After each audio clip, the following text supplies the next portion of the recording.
Hello friends, कैसे हैं आप सभी। आई विश आप सभी बहुत ही अच्छे होंगे। फ्रेंड्स, आज हम इस लेक्चर से स्टार्ट कर रहे हैं। बहुत ज़्यादा इंपॉर्टेंट टॉपिक है और डायरेक्ट टैक्स में ए प्लस कैटेगरी का टॉपिक है और वो हम कवर कर रहे हैं और वो है हमारे लिए पीजीबीपी के प्रैक्टिकल्स। जी हाँ, पीजीबीपी के प्रैक्टिकल्स कवर करेंगे और ये रेलेवेंट होगा उन स्टूडेंट्स के लिए जो सीए फाइनल में है या फिर किन के लिए है, सीएमए फाइनल के लिए है। तो सीए और सीएमए दोनों फाइनल्स के जो स्टूडेंट हैं उनके लिए ये सीरीज ऑफ लेक्चर बहुत ज्यादा रेलेवेंट होने वाले हैं। अच्छा, एक बात आप अच्छे से समझ लीजिए। पीजीबीपी को अगर आप प्रोविजन वाइज क्या कर रहे हो, रिवीजन कर रहे हो, तो एग्जाम में जो इसके न्यूमेरिकल्स आते हैं, चाहे वो फर्म के तरीके से आए, चाहे वो असेसमेंट ऑफ कंपनी के तरीके से आए, आप उस न्यूमेरिकल को 20% या फिर 30% इसी रेंज में क्या कर पाएंगे, सॉल्व कर पाएंगे। मतलब प्रोविजन के बेसिस पे आप प्रैक्टिकल को कभी भी 100% फाइनल लेवल पे क्या नहीं कर पाएंगे, सॉल्व नहीं कर पाएंगे। उसके लिए जरूरी है कि हम सभी प्रैक्टिकल्स करके जाएं। अच्छा, सभी प्रैक्टिकल्स का क्या मतलब है, तो यहाँ पर सभी प्रैक्टिकल्स का मतलब हमारे लिए ये है कि जो भी हमारे पास्ट एग्जामिनेशन में आए हैं, वो जो भी हमको आरटीपी में दिए हैं, जो भी हमको एमटीपी में दिए हैं और जो भी हमको स्टडी मटेरियल में दिए हैं, ये सभी। और आपको ध्यान है हर अटेम्प्ट के अंदर क्या आता है, पीजीबीपी को लेके क्वेश्चन आता है। हर अटेम्प्ट की आरटीपी एमटीपी में क्या दिया होता है, क्वेश्चन दिया होता है। तो पीजीबीपी को लेके हमारे पास में ढेर सारे क्या है, क्वेश्चंस हैं। क्वेश्चंस बहुत बड़े बड़े होते हैं, काफी एडजस्टमेंट करने होते हैं। तो ये जो हमारा लेक्चर जो हम शुरू कर रहे हैं न्यूमेरिकल्स कवर कराने का, ये आपके लिए बहुत ज्यादा इंपॉर्टेंट है। इवन आपके प्रोविजन से तो कहीं गुना ज्यादा इंपॉर्टेंट है क्या करना, उनके प्रैक्टिकल्स कर लेना। ओके, तो एग्जाम पर्पस के लिए सिर्फ प्रोविजन बेसिस पे करके जाएंगे तो मन की तसल्ली है कि हम रिवीजन करके जा रहे हैं, लेकिन एग्जाम पर्पस में आप उसके क्वेश्चन को इससे ज्यादा सॉल्व नहीं कर पाएंगे।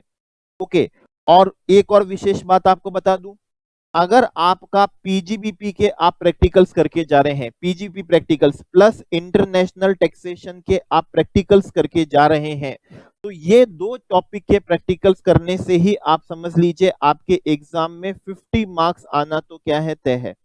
इन दो टॉपिक को करने से ही आप समझ लीजिएगा आपका 50 मार्क्स आना क्या हो जाएगा, तय हो जाएगा। ठीक है, पीजीबीपी ले लीजिए, इंटरनेशनल टैक्सेशन ले लीजिए और 50 मार्क्स आना आपके लिए क्या होगा, तय हो जाएगा। तो आइए अब हम क्या करते हैं, शुरू करते हैं। क्योंकि इंटरनेशनल टैक्सेशन का वेटेज आपके लिए कितने मार्क्स का है, 30 मार्क्स का है। ओके, और पीजीबीपी का जो सिंपल मतलब एक क्वेश्चन ही जो आता है वो कितने मार्क्स का आता है, 14 मार्क्स का आता है। फिर पीजीबीपी के अंदर हमारे फर्म भी कवर हो गया, असेसमेंट ऑफ क्या हो गया, कंपनीज भी क्या हो गया, कवर हो गया।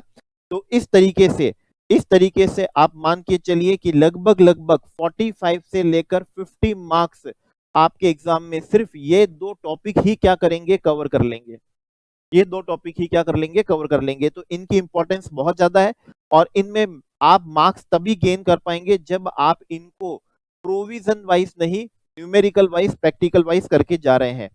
तो आइए शुरू करते हैं। अच्छा, और एक बात बता दूं कि इसका जो पीडीएफ है, ये पीडीएफ आपको हमारे टेलीग्राम पे क्या हो जाएगा, अवेलेबल हो जाएगा। ओके, और हम पीजीपी के आपको यहाँ पर ढेर सारे क्या कराने वाले हैं, क्वेश्चंस करवाने वाले हैं। तो आपको सारा का सारा काम एग्जाम पर्पस के लिए यहाँ पर क्या कैसे मिलने वाला है, रेडीमेड मिलने वाला है। ओके, तो आपको चाहिए कि आप इन न्यूमेरिकल्स को क्या करें, अच्छे से कवर कर लें। हम कुछ इस तरीके से कवर करेंगे कि कम से कम समय में और डिटेल्ड वे के अंदर आपके क्वेश्चंस क्या हो जाए, कवर हो जाए। क्योंकि क्वेश्चंस बहुत ज्यादा हैं, क्वेश्चंस लेंथी बहुत हैं। ओके, और हमको कवर भी करना है कम समय में, तो हम इस तरीके से करेंगे कि डिटेल्ड भी हो जाए और समय भी क्या लगे, कम लगे।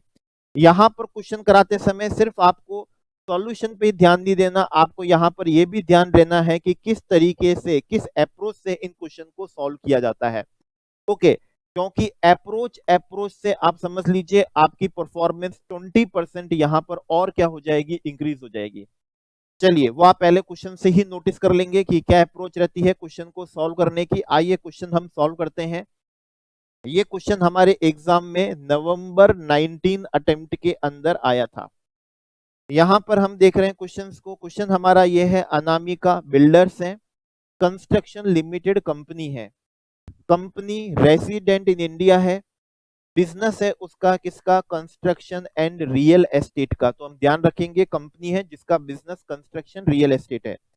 हमको यहाँ पर अकाउंटिंग प्रॉफिट दिया हुआ है 54,80,000 का, तो ये हमारे लिए रेलेवेंट है क्योंकि हम जो भी एडजस्टमेंट अब करेंगे वो इसी अमाउंट में करेंगे, 54,80,000 में हम एडजस्टमेंट करेंगे। और ये हमारा पीएनएल का क्या है, प्रॉफिट है, अकाउंटिंग प्रॉफिट दिया हुआ है।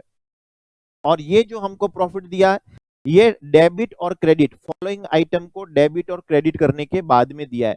लेकिन हम इसमें से अभी एक भी फॉलोइंग आइटम पढ़ने वाले नहीं है। जी हाँ, एक भी नहीं पढ़ेंगे और आपको भी नहीं पढ़ना एग्जाम में। आपको सीधा आना होगा क्वेश्चन की एडिशनल इंफॉर्मेशन से। तो आपको एक अप्रोच मालूम पड़ गई कि आपको चालू किससे होना है, नेट प्रॉफिट से चालू होना है। और नेट प्रॉफिट में आप सबसे पहले एडजस्टमेंट करेंगे किसका, जो भी क्वेश्चन में आपको क्या दी है, एडिशनल इंफॉर्मेशन दी है, वहां से आप सबसे पहले क्या करेंगे, चालू करेंगे। इस एडिशनल इंफॉर्मेशन का आप ट्रीटमेंट करेंगे। ध्यान रखिएगा ये एडिशनल इंफॉर्मेशन है, इसका अभी इस नेट प्रॉफिट में कोई भी ट्रीटमेंट नहीं हुआ है। अब सबसे पहले हमको डेप्रीसिएशन दिया हुआ है इनकम टैक्स एक्ट का 5,14,000। तो आपको ध्यान होना चाहिए कि इनकम टैक्स वाला डेप्रीसिएशन ही क्या होता है, डिडक्शन हमको मिलती है, अलाउ होता है।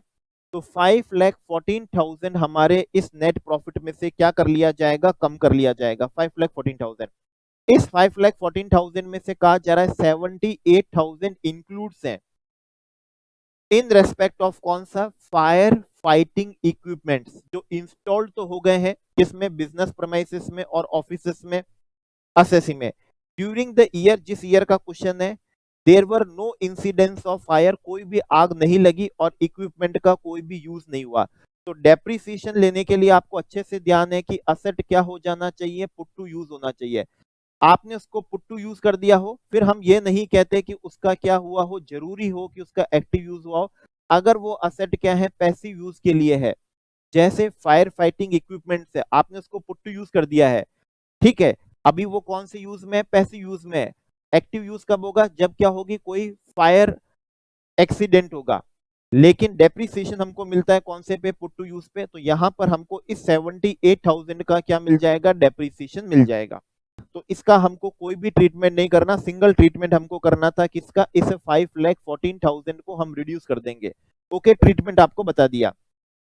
अब क्वेश्चन में आगे बढ़ते हैं। क्वेश्चन आगे बोलता है 26 ऑफ अक्टूबर को क्या हुआ, आउट ऑफ 5 अनसोल्ड ऑफिस, क्योंकि हमारा बिजनेस ही कंस्ट्रक्शन रियल एस्टेट का था, तो जो हमारे 5 अनसोल्ड ऑफिस स्पेसेस थे एक मॉल में, असेसी ने कन्वर्ट कर दिया वन ऑफ सच स्पेस, उसको अपने ऑफिस में क्या कर लिया, बदल लिया। मतलब जो उसका स्टॉक इन ट्रेड था उसको उसने अपने ही ऑफिस में क्या कर लिया, कन्वर्ट कर लिया।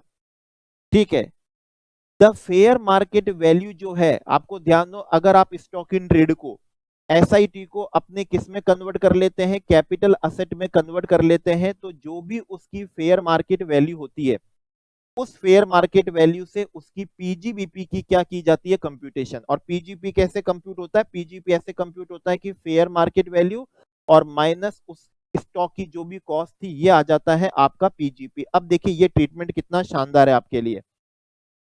फेयर मार्केट वैल्यू आपको बताई जा रही है कितनी, 15 लाख आपको फेयर मार्केट वैल्यू बताइए, अच्छी बात है। तो कॉस्ट ओरिजिनली इनकर्ड जो है कंस्ट्रक्शन की, वो कितनी लगी है, 10 लाख लगी है। अब एक बात ध्यान से समझिएगा, ये जो आपका अनसोल्ड स्टॉक है, इसका मतलब है इसकी कॉस्ट को आप पीएनएल के अंदर ऑलरेडी क्या कर चुके हो, कंसीडर कर चुके हो।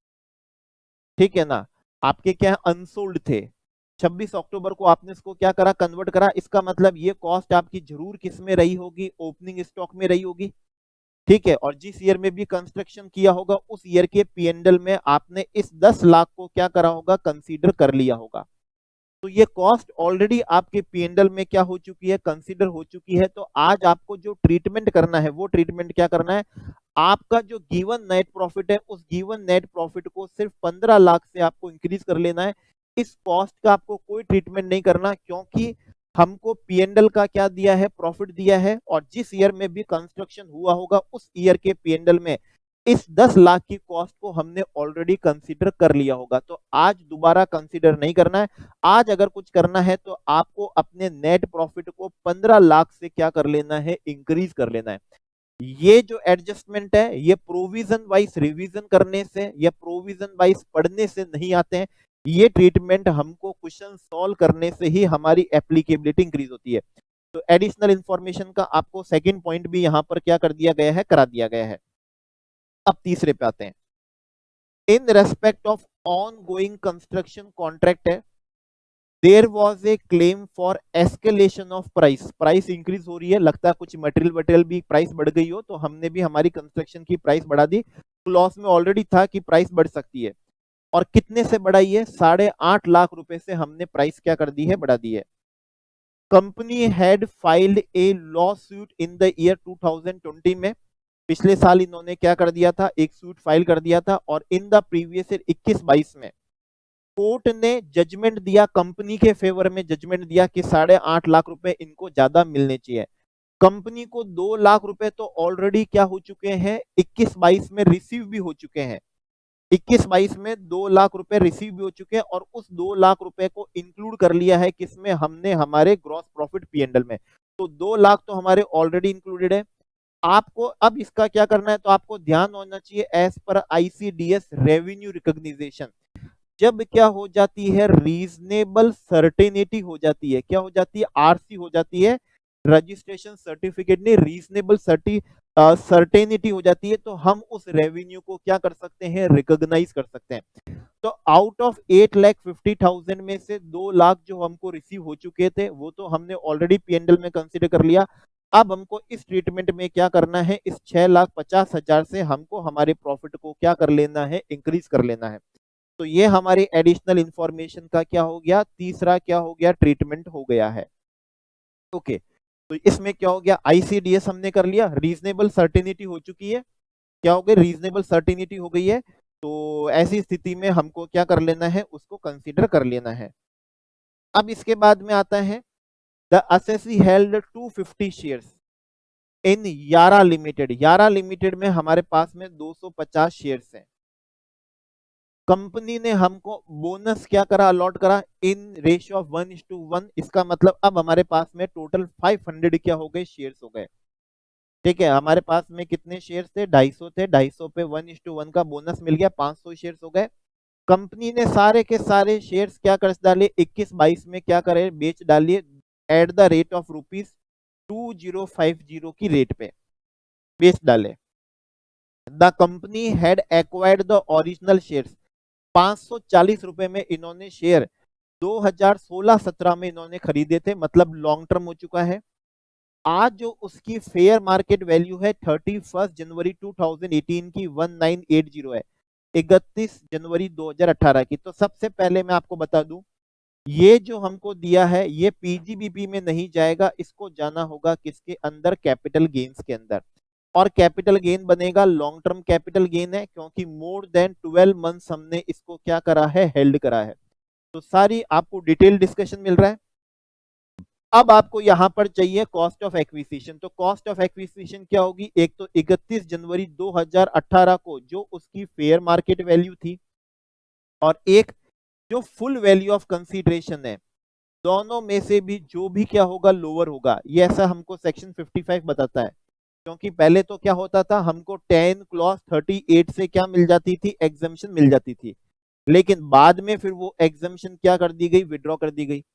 एग्जम्पशन विड्रॉ कर दी गई, तो जो एग्जिस्टिंग इन्वेस्टर्स थे, ठीक है, उनके लिए बड़ी दिक्कत हुई। तो फिर क्या बनाया गया, प्रोविजन बनाया गया।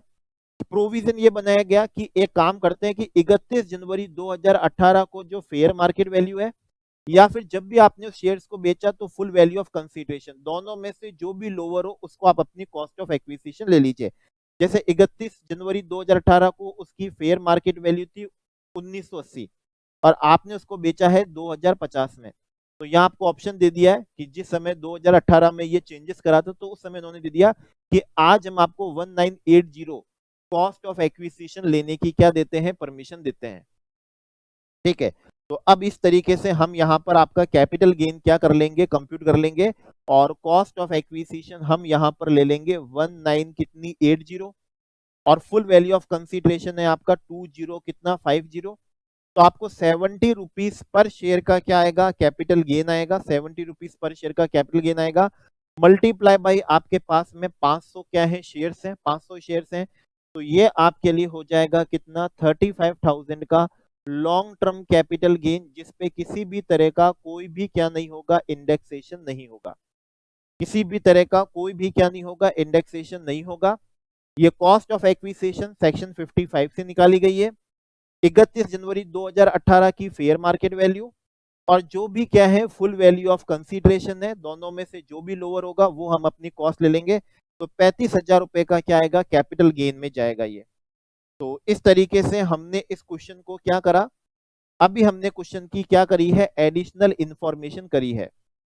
ओके, अब हम आ जाते हैं, ये जो डेबिट क्रेडिट हुए हुए हैं, ऑलरेडी डेबिट क्रेडिट है, अब हम इसको देखते हैं क्या ये राइटली डेबिट है और राइटली क्रेडिटेड है। अगर राइटली डेबिटेड नहीं है तो हम अपने उसको एड बैक कर देंगे, अगर राइटली क्रेडिटेड नहीं है तो हम अपने प्रॉफिट को क्या कर लेंगे, रिड्यूस कर लेंगे। तो आइए अब हम शुरू करते हैं हम यहां से। तो मैंने क्या कहा था, पहले क्वेश्चन को यहां से शुरू नहीं करना था, आपको पहले क्वेश्चन शुरू करना था अपनी एडिशनल इंफॉर्मेशन से। तो आते हैं, सबसे पहले हमको पॉइंट दिया हुआ है कौन सा, डेप्रीसिएशन। डेप्रीसिएशन आपने बुक्स में डेबिट कर रखा है 8,47,000, आपको ध्यान होना चाहिए। अकाउंट्स का डेप्रीसिएशन की हमको डिडक्शन नहीं मिलती, हमको डिडक्शन मिलती है इनकम टैक्स की। इनकम टैक्स वाले डेप्रीसिएशन को हम ऑलरेडी यहां पर लेस कर चुके थे 5,14,000 का।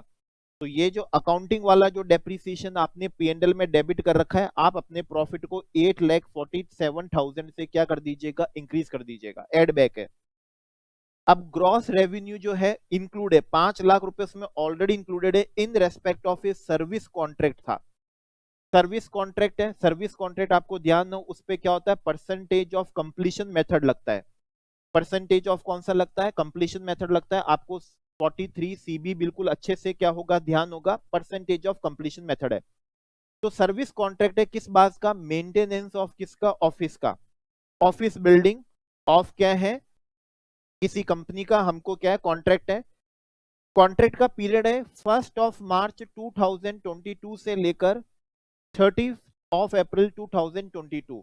ओके, तो इस पीरियड का है ये, 1 मार्च से लेकर कौन से का है ये, 30 क्या है, अप्रैल है। आपको ध्यान हो अगर कोई कॉन्ट्रैक्ट 90 दिन से ज्यादा का नहीं है, जैसा कि इस क्वेश्चन में क्या है, लेस देन क्या है 90 डेज है, 90 डेज है, तो उसको हम कैसे रिकॉग्नाइज करेंगे, हम उसको रिकॉग्नाइज करेंगे कौन से मेथड पे, जिसमें वो उसका क्या होगा, कंप्लीशन होगा। वैसे तो नॉर्मली क्या होता है, परसेंटेज ऑफ कंप्लीशन मेथड होता है, लेकिन अगर कॉन्ट्रैक्ट 90 दिनों से ज्यादा का नहीं है, जो कि इस क्वेश्चन में लेस देन 90 डेज का है, तो हम यहाँ पर परसेंटेज ऑफ कंप्लीशन मेथड नहीं लगाएंगे। और जो हमारा क्वेश्चन 21-22 का है, 21-22 में ना तो इसकी रेवेन्यू को रिकॉग्नाइज करेंगे और ना ही इसके खर्चों को रिकॉग्नाइज करेंगे। ये जो भी रिकॉग्नाइज होगा उस ईयर में होगा जिस ईयर में कॉन्ट्रैक्ट क्या होगा, कंप्लीट होगा, जो कि कौन सा है, 22-23 है। और क्वेश्चन हम कर रहे हैं अभी किसका, 21-22 का। तो ये जो 5 लाख आपने रेवेन्यू रिकॉग्नाइज कर लिया है, तो इसका सबसे पहले ट्रीटमेंट तो क्या होगा, आपको 5 लाख अपने पीएनएल में से क्या करने पड़ेंगे, रिड्यूस करने पड़ेंगे, क्योंकि 21-22 में आपको इसके रेवेन्यू को रिकॉग्नाइज करना ही नहीं है।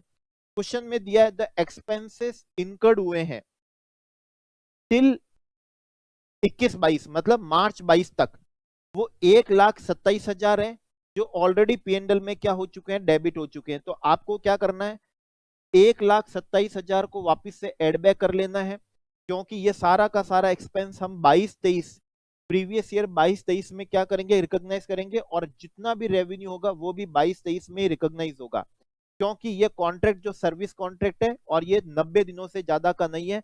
तो परसेंटेज ऑफ कंप्लीशन मेथड नहीं लगा के इसके रेवेन्यू एक्सपेंस को उस ईयर में रिकॉग्नाइज करेंगे जिस ईयर में ये कॉन्ट्रैक्ट क्या होगा, गेट क्या हो जाएगा, कंप्लीटेड हो जाएगा। तो ये हमने क्या कर लिया, ट्रीटमेंट कर लिया।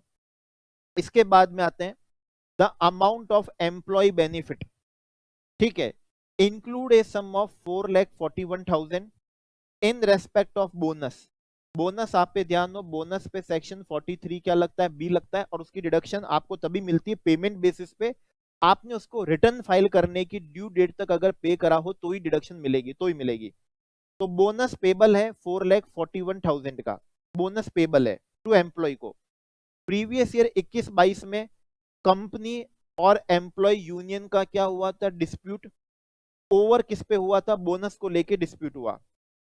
इन order to avoid late payment of bonus company ने एक ट्रस्ट बनाया।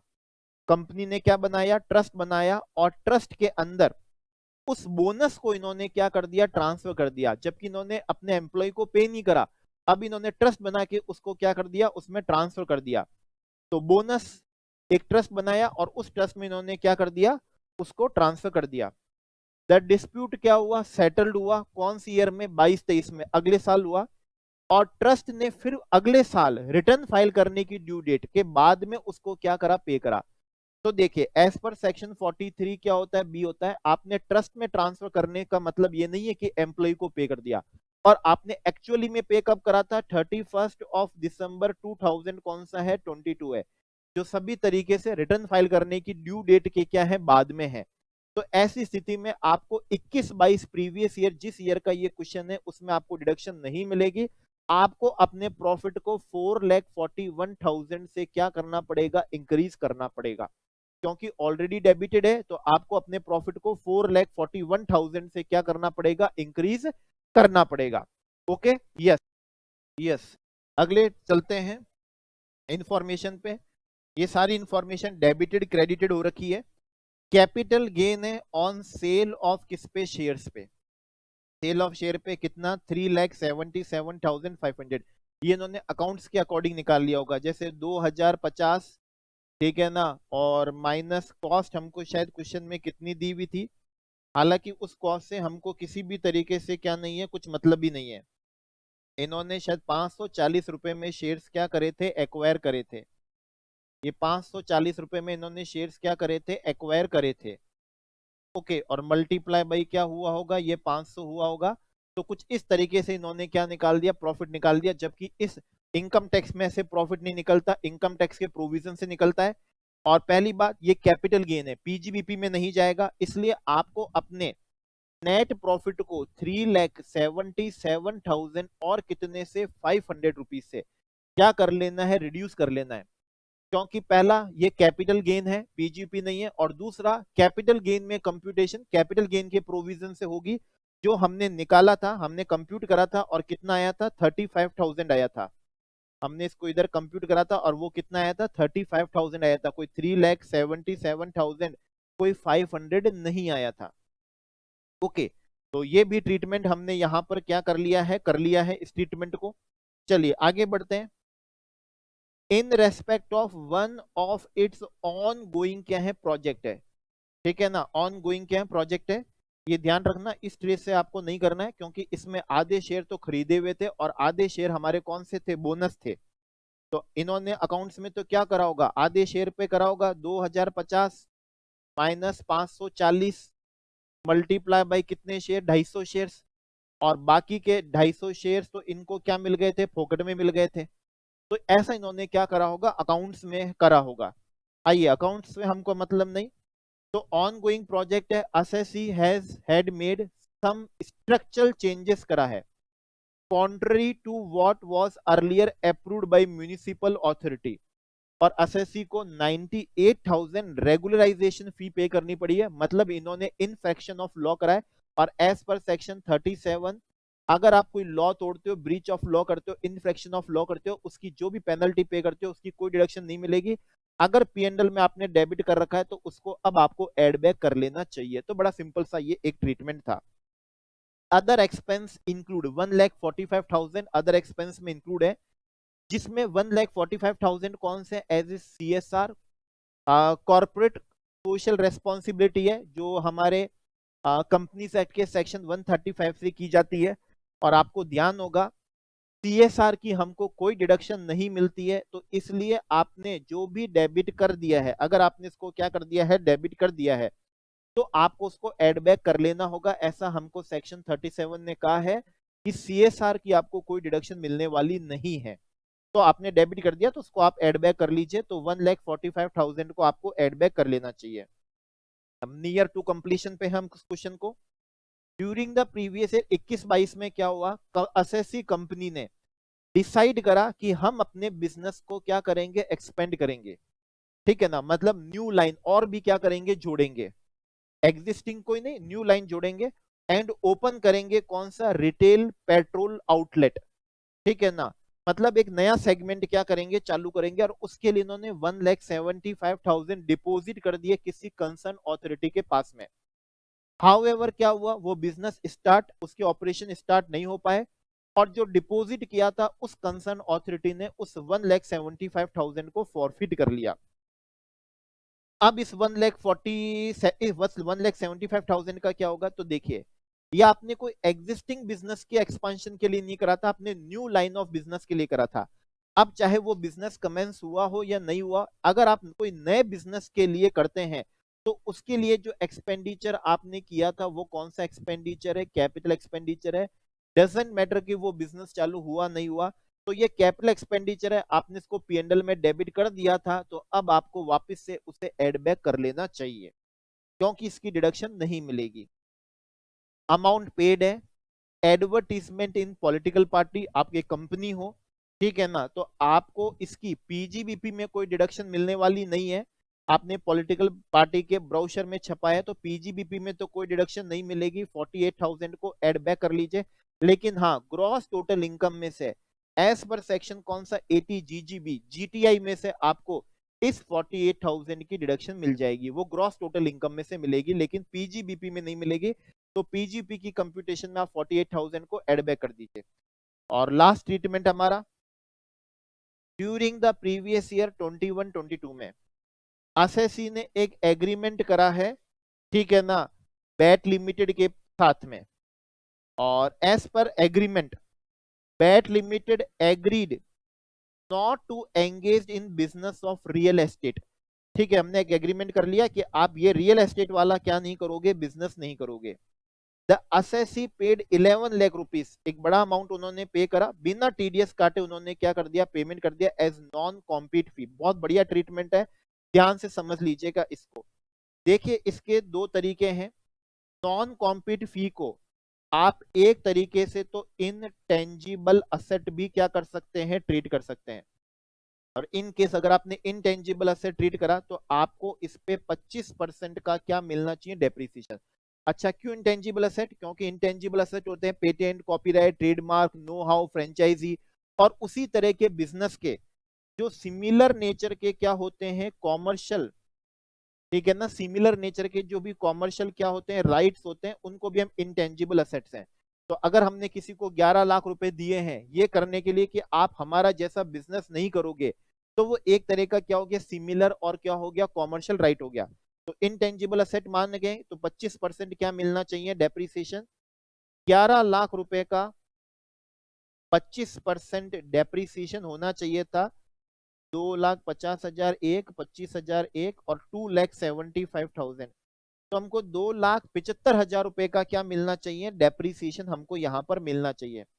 दूसरा तरीका है कि इस एक्सपेंडिचर को हम रेवेन्यू एक्सपेंडिचर क्या करें, ट्रीट करें, ठीक है ना, रेवेन्यू एक्सपेंडिचर ट्रीट करें, जिसपे सेक्शन 194 जे में हमको क्या करना था, नॉन कॉम्पीट फी पे टीडीएस काटना था, ठीक है ना, नॉन कॉम्पीट फी पे हमको क्या काटना था, टीडीएस काटना था, और हमने टीडीएस नहीं काटा जैसा क्वेश्चन में कहा।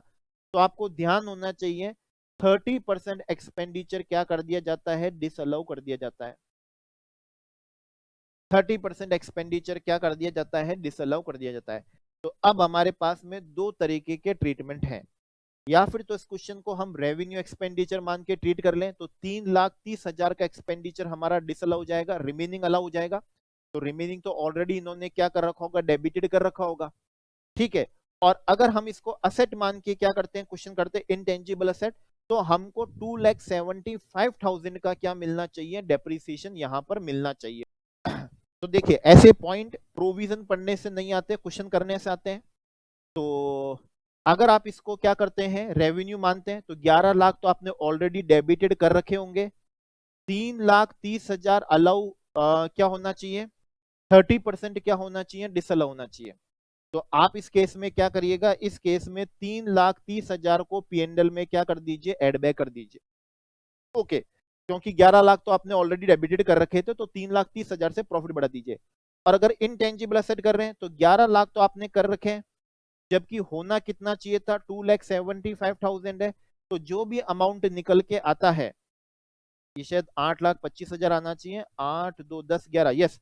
तो 8,25,000 को क्या कर लीजिए, एड बैक कर लीजिए। तो ये इसके ये दोनों ही सही ट्रीटमेंट है, दोनों ही सही ट्रीटमेंट है, दोनों ही आईसीआई ने बताए हैं, दोनों आईसीआई ने बताए। आईसीआई ने पहले तो ऐसे करा था क्वेश्चन को, और क्वेश्चन के बाद में उन्होंने दूसरे केस का जजमेंट दिया। पहले तो इस केस का जजमेंट दिया, दूसरा इस केस का जजमेंट दिया, और बताया ऐसे भी किया जा सकता है, लेकिन आईसीआई ने करा सॉल्यूशन इस तरीके से था। तो मैं भी चाहूंगा एग्जाम पर्पज से आप इसको क्या कर लीजिएगा, रेवेन्यू मान लीजिएगा। तो अगर आप किसी को नॉन कॉम्पिट क्या कर रहे हैं, फी क्या कर रहे हैं, पे कर रहे हैं, तो आपको उस पे सेक्शन 194J में क्या करना चाहिए, टीडीएस करना चाहिए, एल्स नहीं तो 30% क्या हो जाएगा, डिसअलाउ कर लिया जाएगा। तो ये हमारा क्या था, एंटायर क्या था, क्वेश्चन था, एंटायर क्या था, क्वेश्चन था। और ये क्वेश्चन हमने यहाँ पर इसको पूरा क्या कर लिया है, सॉल्व कर लिया है। चलिए और अच्छा क्वेश्चन क्या करते हैं, आगे के और अच्छे क्वेश्चन हम क्या करेंगे, अब सॉल्व करेंगे। तो अब हम आते हैं दूसरे क्वेश्चन पे।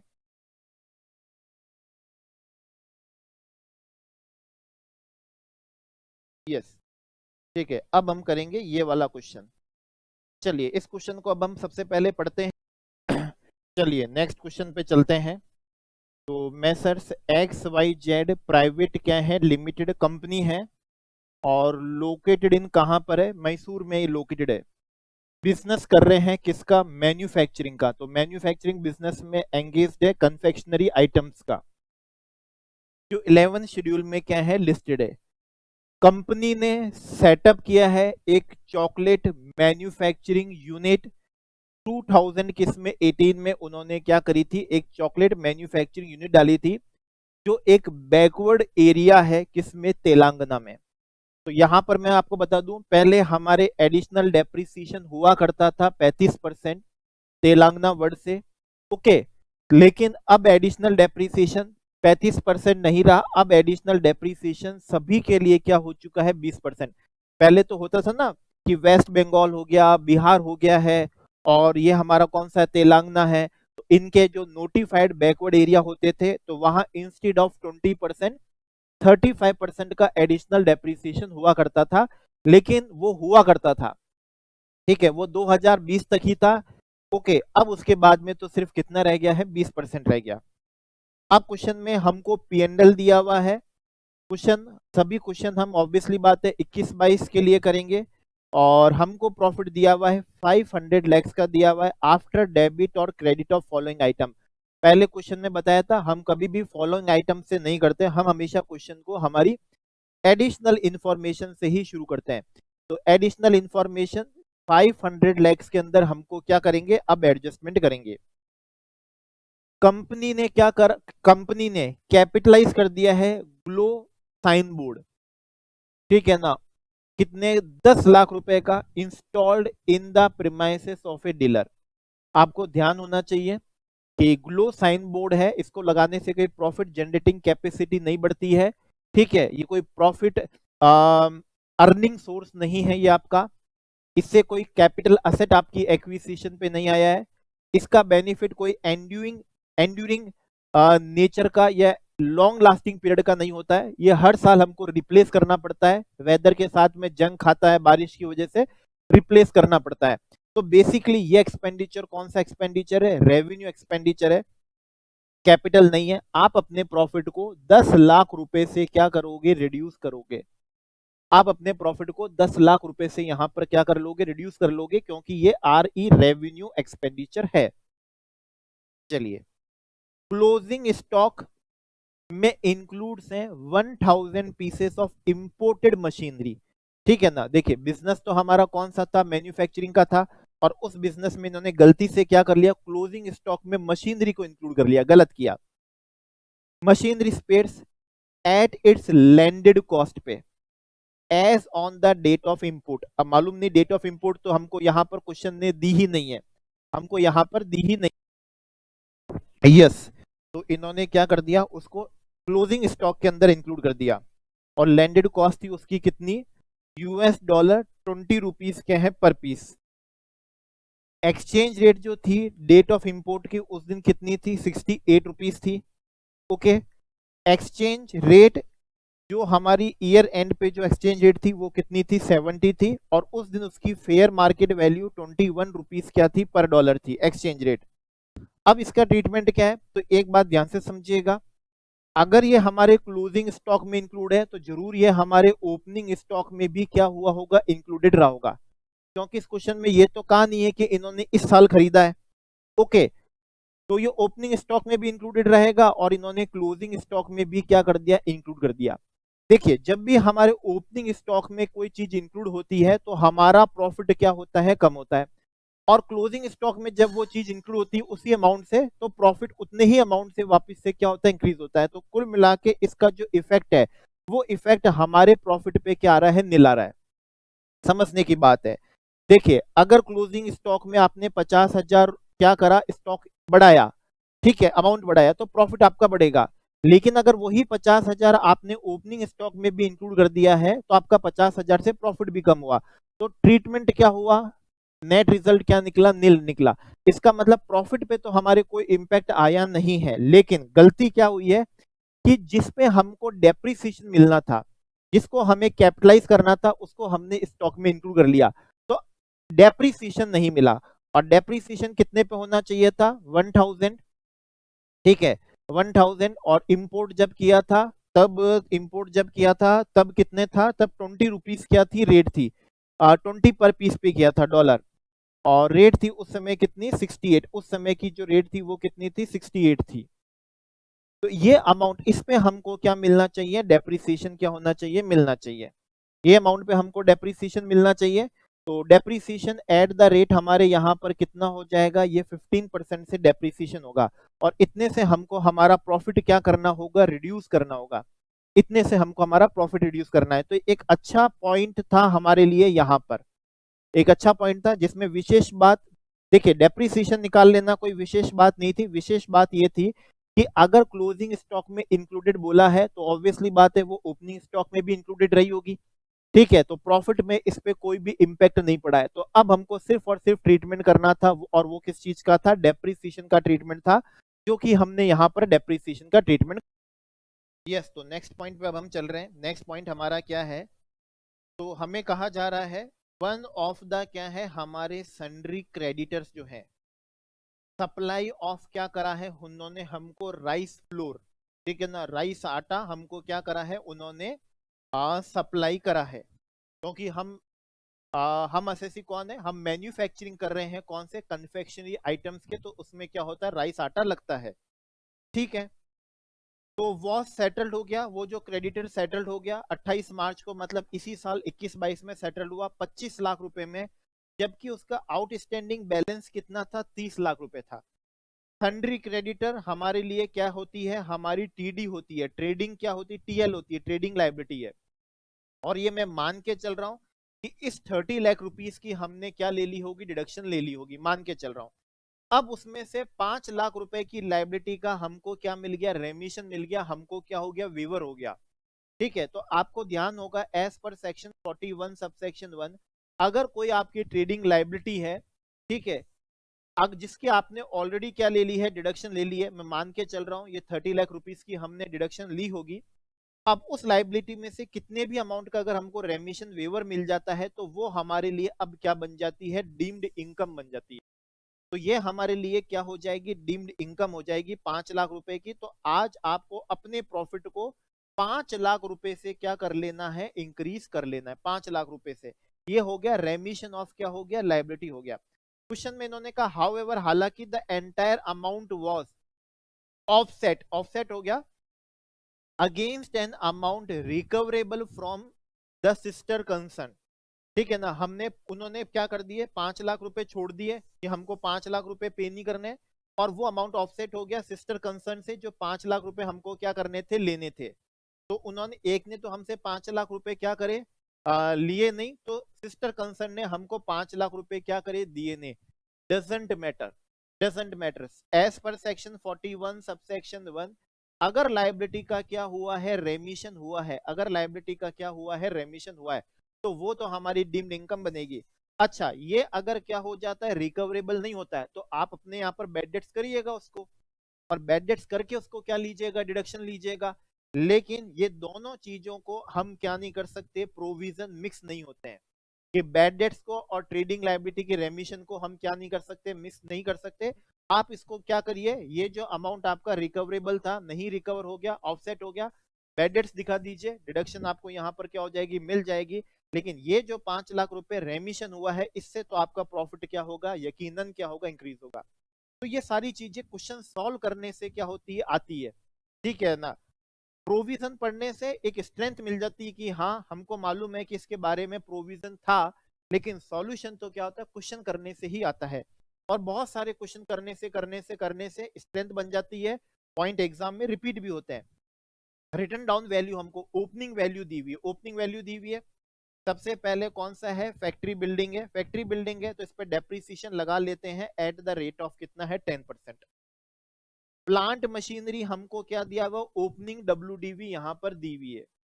ठीक है ना, प्लांट मशीनरी की हमको यहाँ पर ओपनिंग डब्ल्यूडीवी दी हुई है। ध्यान रखना, इस सेकंड वाले पॉइंट का तो हमको अलग से डेप्रीसिएशन निकालना ही निकालना है, जो मैंने आपको सिखाया था कैसे।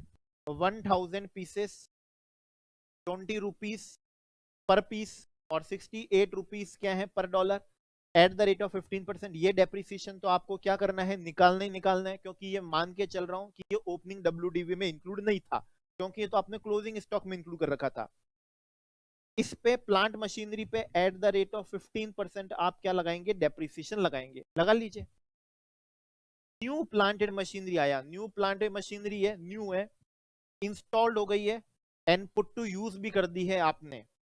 कब करी है आपने, ये तो पिछले साल की बात है, ये तो पिछले साल की बात है, कौन सी ईयर की है, 2021 की है, 300 लाख का है।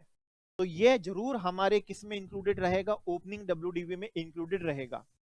ये हमारा जरूर ओपनिंग डब्ल्यूडीवी में क्या रहेगा, इंक्लूड रहेगा, क्योंकि ये तो पिछले साल की 2021 की खरीद है।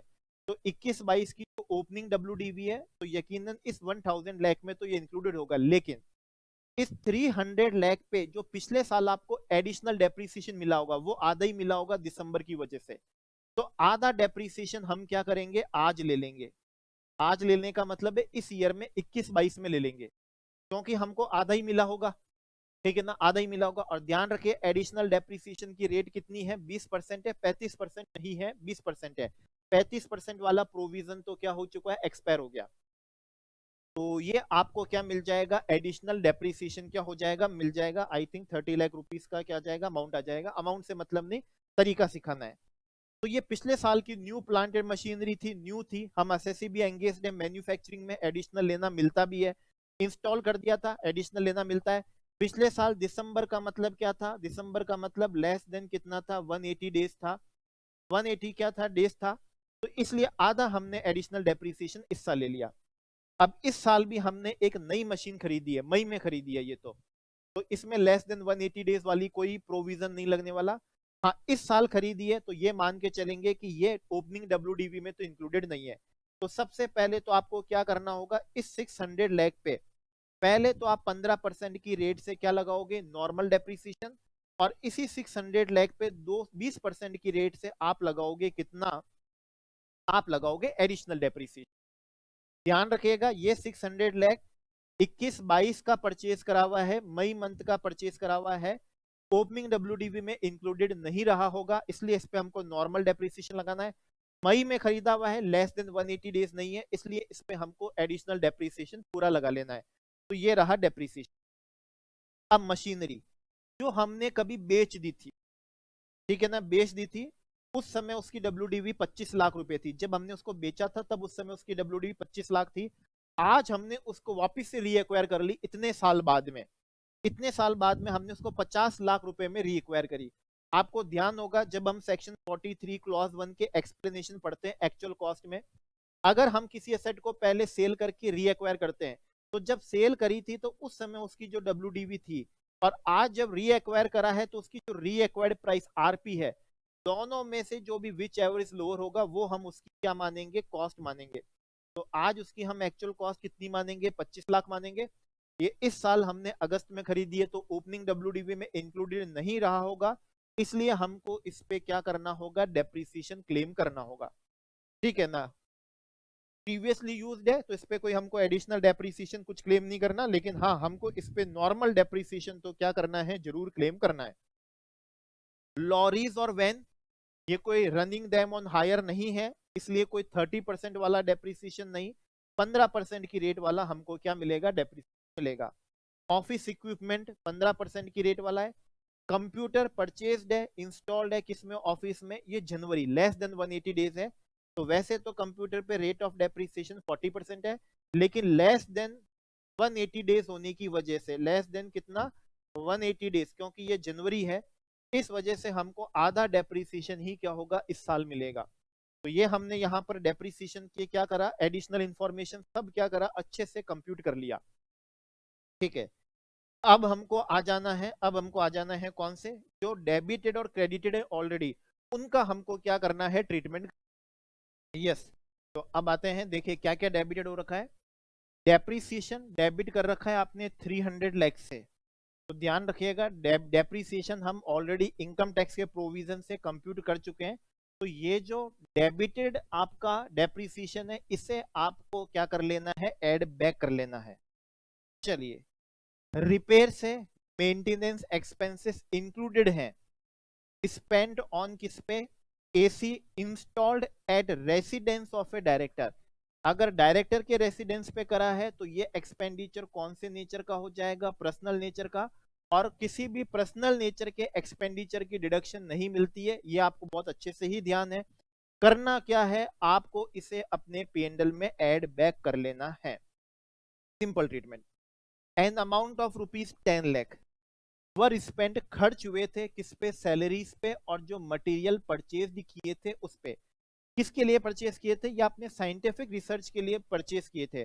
और आपको ध्यान हो, एज पर सेक्शन कौन सा होता है, 35 जो हमारा होता है, अगर आप साइंटिफिक रिसर्च के लिए सैलरी और मटेरियल, मतलब कंपोनेंट्स, कंज्यूमेबल्स जो होते हैं, कंज्यूमेबल्स, मटेरियल, और जो क्या होती है सैलरी, परक्यूसिटनी सैलरी, अगर ये खर्चा कराए तो ये डिडक्टिबल एक्सपेंडिचर है, आपने P&L में ऑलरेडी डेबिटेड कर रखा है, आपको अब कोई किसी भी तरह का इसका ट्रीटमेंट नहीं करना है, इसका आपको किसी भी तरह का ट्रीटमेंट नहीं करना, रेवेन्यू एक्सपेंडिचर है। An amount of ₹10 lakh was paid, पे करे थे किसको, एम्प्लॉय को पे करे थे उसके वॉलेंट्री रिटायरमेंट पे करे थे in accordance with voluntary retirement scheme. आपको ध्यान होना चाहिए, इसकी हमको 5 इक्वल इंस्टॉलमेंट में क्या मिलती है, डिडक्शन। 5 इक्वल इंस्टॉलमेंट का मतलब होता है हर साल कितना, 20%, 1/5 कर लो, एक ही क्या होती है, बात होती है, तो इसका मतलब हमारे लिए कितना हो जाएगा, हमको हर साल 2 लाख रुपए की क्या मिलनी है, डिडक्शन मिलनी है।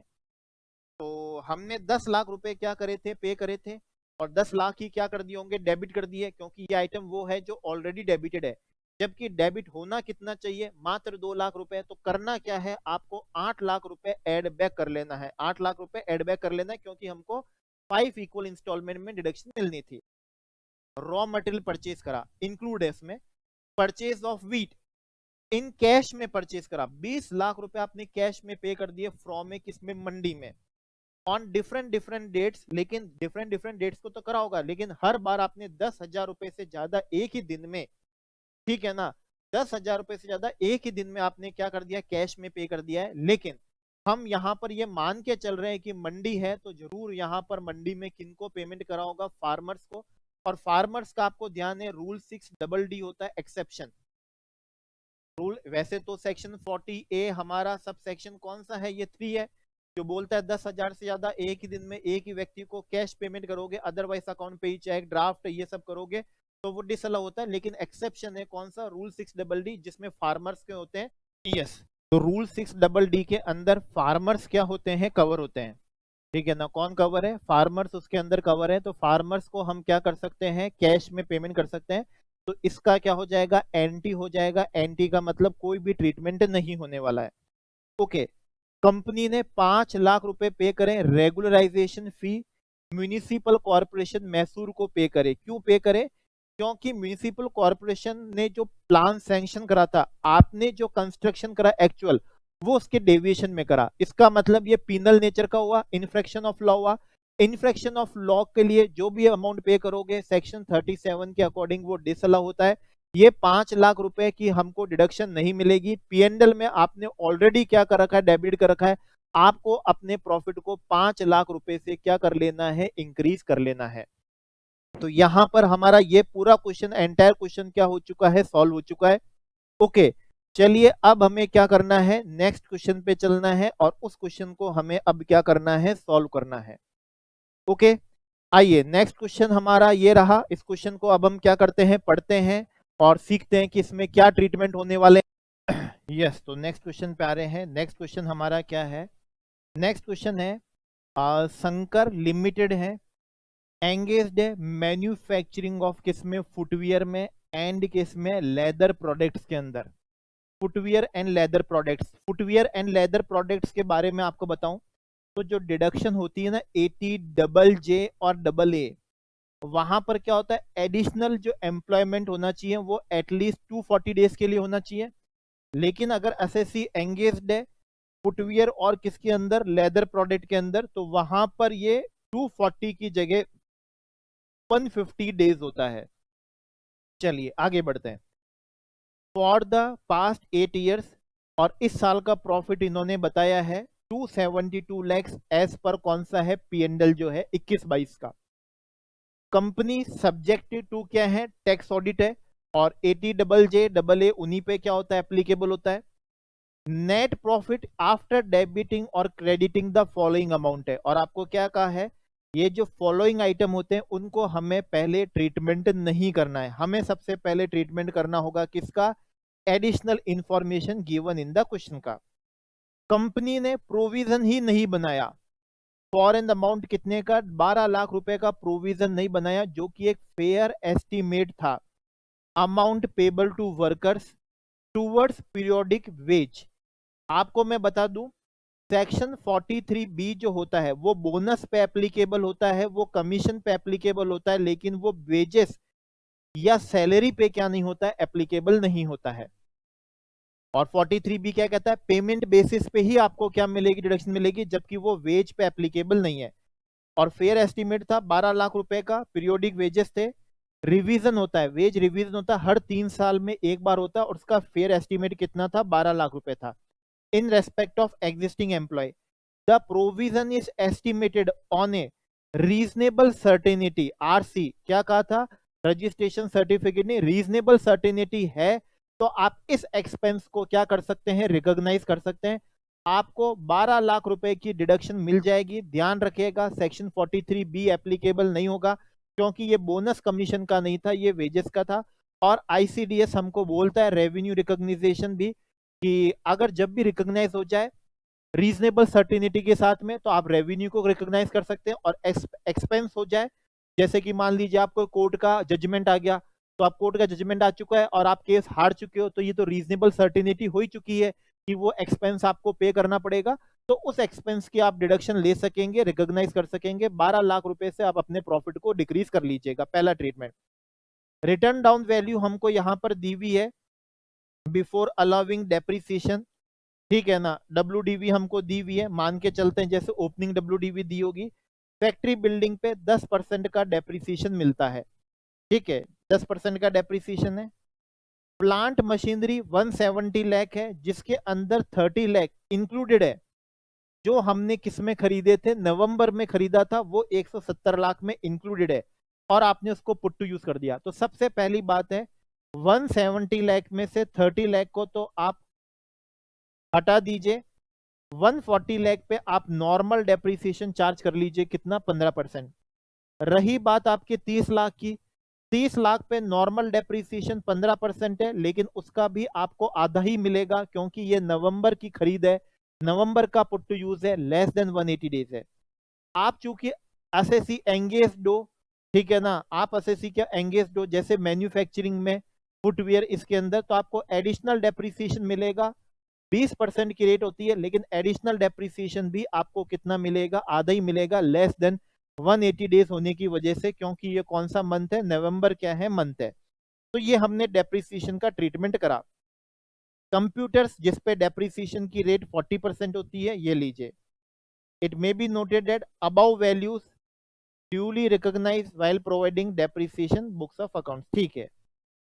अब ड्यूरिंग द ईयर 21-22 में कंपनी ने 24 एडिशनल एम्प्लॉय क्या करे रखे, आगे 80JJAA पे, जो क्वालिफाइड है एज वर्कमैन की डेफिनेशन के अकॉर्डिंग।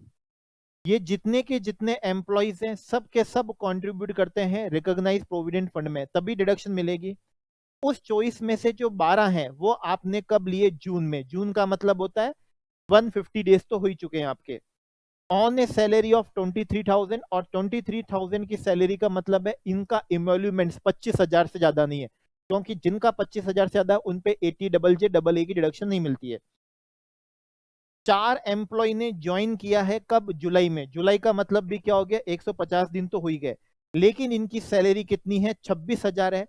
आपने टोटल 24 एम्प्लॉय इस साल रखे, जिसमें से 4 तो आपने ऐसे रख लिए जिनकी इमोल्यूमेंट्स पर मंथ 25,000 रुपए से ज्यादा होने की वजह से उनकी डिडक्शन नहीं मिलेगी।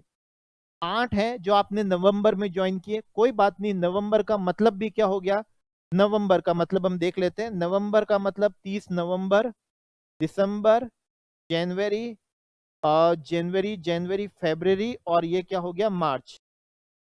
तो 8, 9, 10 और 11, 3, 3, 6, 9, 12, और ये हो गए आपके कितने, 15।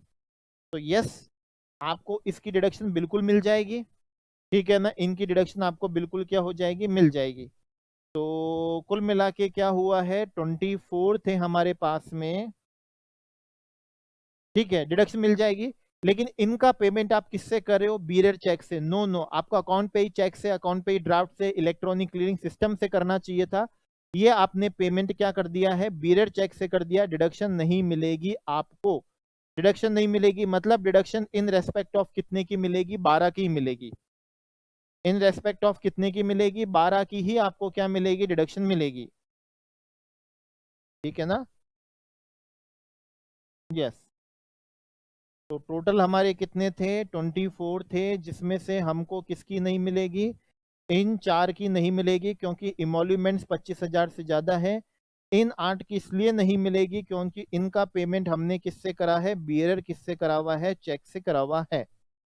बीरर किससे करा है, चेक से करा है। चलिए अब हम करते हैं इसको, क्वेश्चन को आगे करते हैं। हमको निकालनी है क्या, हमको इसमें 80JJAA की क्या निकालनी है, डिडक्शन निकालनी है, ठीक है। पोर्शन पूरा पढ़ा ना, 24 एम्प्लॉई हैं और कंट्रीब्यूट रिकॉग्नाइज प्रोविडेंट 12, उसमें से कौन से हैं, जो 1 जून से हुए हैं, ध्यान रखिएगा ये किससे हैं, 1 जून से हैं, 23,000 पर मंथ। 4 ऐसे हैं जो कब हुए थे, जुलाई में हुए थे, लेकिन इनका एमेल्यूमेंट्स कितना है, 26,000 है। और 8 ज्वाइन हुए थे किसमें, नवंबर में। ओ, यहाँ पर हमारा कुछ क्या हो गया, लाइन मिसिंग हो गई है, ये डेट क्या आ गई है, 2 बार आ गई है, ठीक है। अच्छा, इसमें से बोला जा रहा है 1 जून को जो सेटल्ड हुए थे, इस पॉइंट को हम यहाँ पर रहने देते हैं, इसमें एक लाइन क्या हो गई है, मिसिंग हो गई हमारे,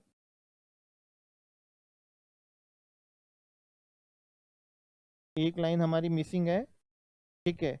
लेकिन मैं आपको बताऊं इसका मतलब ये निकल रहा है, 24 में से 4 तो ऐसे है ही जो 26,000 हैं, और ये बोला जा रहा है 1 जून को जो हुए हैं उनका सेटलमेंट बीरर चेक से हो रहा है। 1 जून को मतलब 12 वाले, ठीक है ना, 12 वाले उनका किससे हो रहा है, बीरर चेक से हो रहा है, तो उसकी भी आपको नहीं मिलेगी।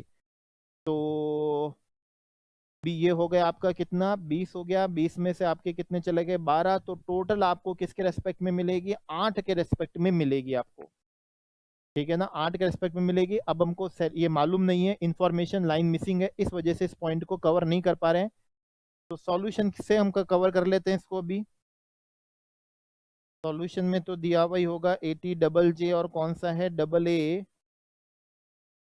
देखिए 24 थे, ठीक है ना, ये रहे 24, इसमें से 4 ऐसे थे जिनका इमोल्यूमेंट्स 25,000 से ज्यादा था। अच्छा, ये 2 हैं, लास्ट में क्या दिया हुआ, वो 2 ऐसे थे, मतलब आउट ऑफ 12 में से 2 ऐसे थे जिनको हम बीरर चेक से क्या कर रहे हैं, पे कर रहे हैं। 2 को हम बीरर चेक से पे कर रहे हैं, 2 को पे कर रहे हैं, आउट ऑफ 12 में से सिर्फ 2 को। तो लाइन जो मिसिंग थी उसमें से दो ऐसे थे जिनको हम बीरियर चेक से पे कर रहे, तो उसकी नहीं मिलेगी, टोटल मिलेगी इन रेस्पेक्ट ऑफ किसके, 18 के। इन रेस्पेक्ट ऑफ किसके मिलेगी, 18 के, हमको यहाँ पर क्या मिल जाएगी, डिडक्शन मिल जाएगी। ठीक है, बात समझ में आ गई। जो भी पे करोगे उसकी हमको कितनी मिलेगी, 30% डिडक्शन हमको यहाँ पर मिल जाएगी। हमको यहाँ पर कितनी मिल जाएगी, हमको यहाँ पर 30% यहाँ पर डिडक्शन मिल जाएगी। तो खैर एनीवेज इसको हम इसलिए सॉल्व नहीं कर पा रहे क्योंकि इस क्वेश्चन में क्या है, एक लाइन क्या हो गई, मिसिंग हो गई। मैं देख लेता हूँ क्या लाइन थी वो।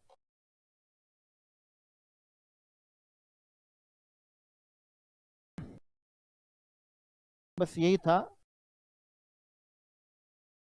ये जो 8 है ना, ये 8 जो है वो एट द रेट ऑफ 20,000 वाले हैं, और जून में से दो ऐसे थे जिनको हम बीरर किससे कर रहे हैं, चेक से कर रहे हैं। अब हम इसको क्या कर सकेंगे, सॉल्व कर सकेंगे। देखो 24 -4 और -2 मिलेगी कितने के रेस्पेक्ट में, 18 के रेस्पेक्ट में। अब इस 18 के रेस्पेक्ट में 8 तो कौन से हैं, नवंबर वाले हैं। तो नवंबर, दिसंबर, जनवरी, फरवरी, मार्च, मतलब 5 महीने की जाएगी। एट द रेट ऑफ कितने से जाएगी, 20,000 से जाएगी। रिमेनिंग कौन से बचे, वो 10 बच गए जो हमने जून में जिनका अपॉइंटमेंट करा था, जिनकी सैलरी हमारी 23,000 रुपए थी। ठीक है ना, और जून का मतलब अप्रैल नहीं, मई नहीं, 2 महीने नहीं, तो उनके लिए 10 महीने थे। ठीक है ना, उनके लिए हमारे लिए कितने थे, 10 महीने थे। तो ये तो हो गए हमारे लिए कितना, 23 लाख हो गया। और ये हमारे लिए कितना हो गया, 8 5 या 40 मल्टीप्लाई बाई कितना, 20, 16 लाख हो गया।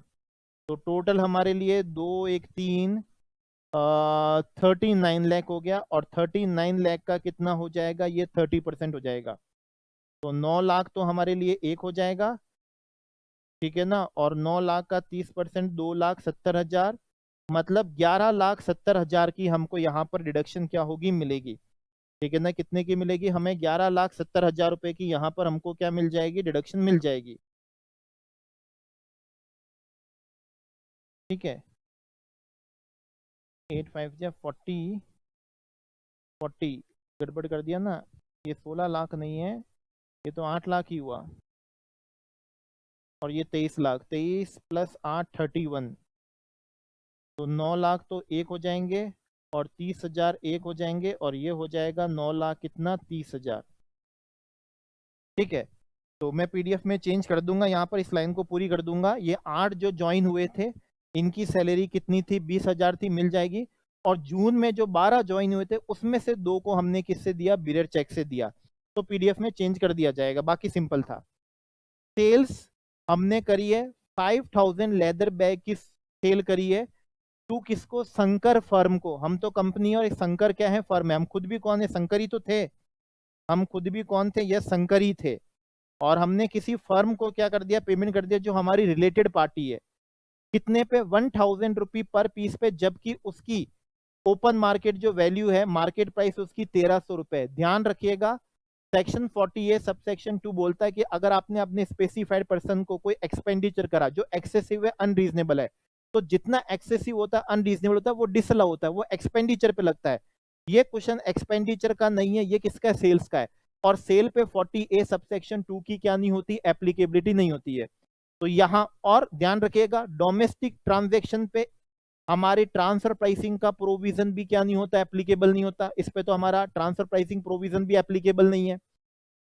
जो सेल आपने 1,000 पे करी है वो 1,000 पे रहेगी, कोई आपका प्रॉफिट यहाँ इंक्रीज नहीं हो सकता। हाँ, यही अगर क्वेश्चन एक्सपेंडिचर का होता और ये कहा जाता कि जिसकी प्राइस 1,000 थी आपने उसको 1,300 दे दिए, तो जो 300 रुपए आपने ज्यादा दे दिए तो वो जरूर डिसअलाउ हो जाते, लेकिन जो 1,300 रुपए की प्राइस होनी चाहिए थी, 1,000 में बेच दिया, कोई प्रॉफिट इंक्रीज नहीं होगा।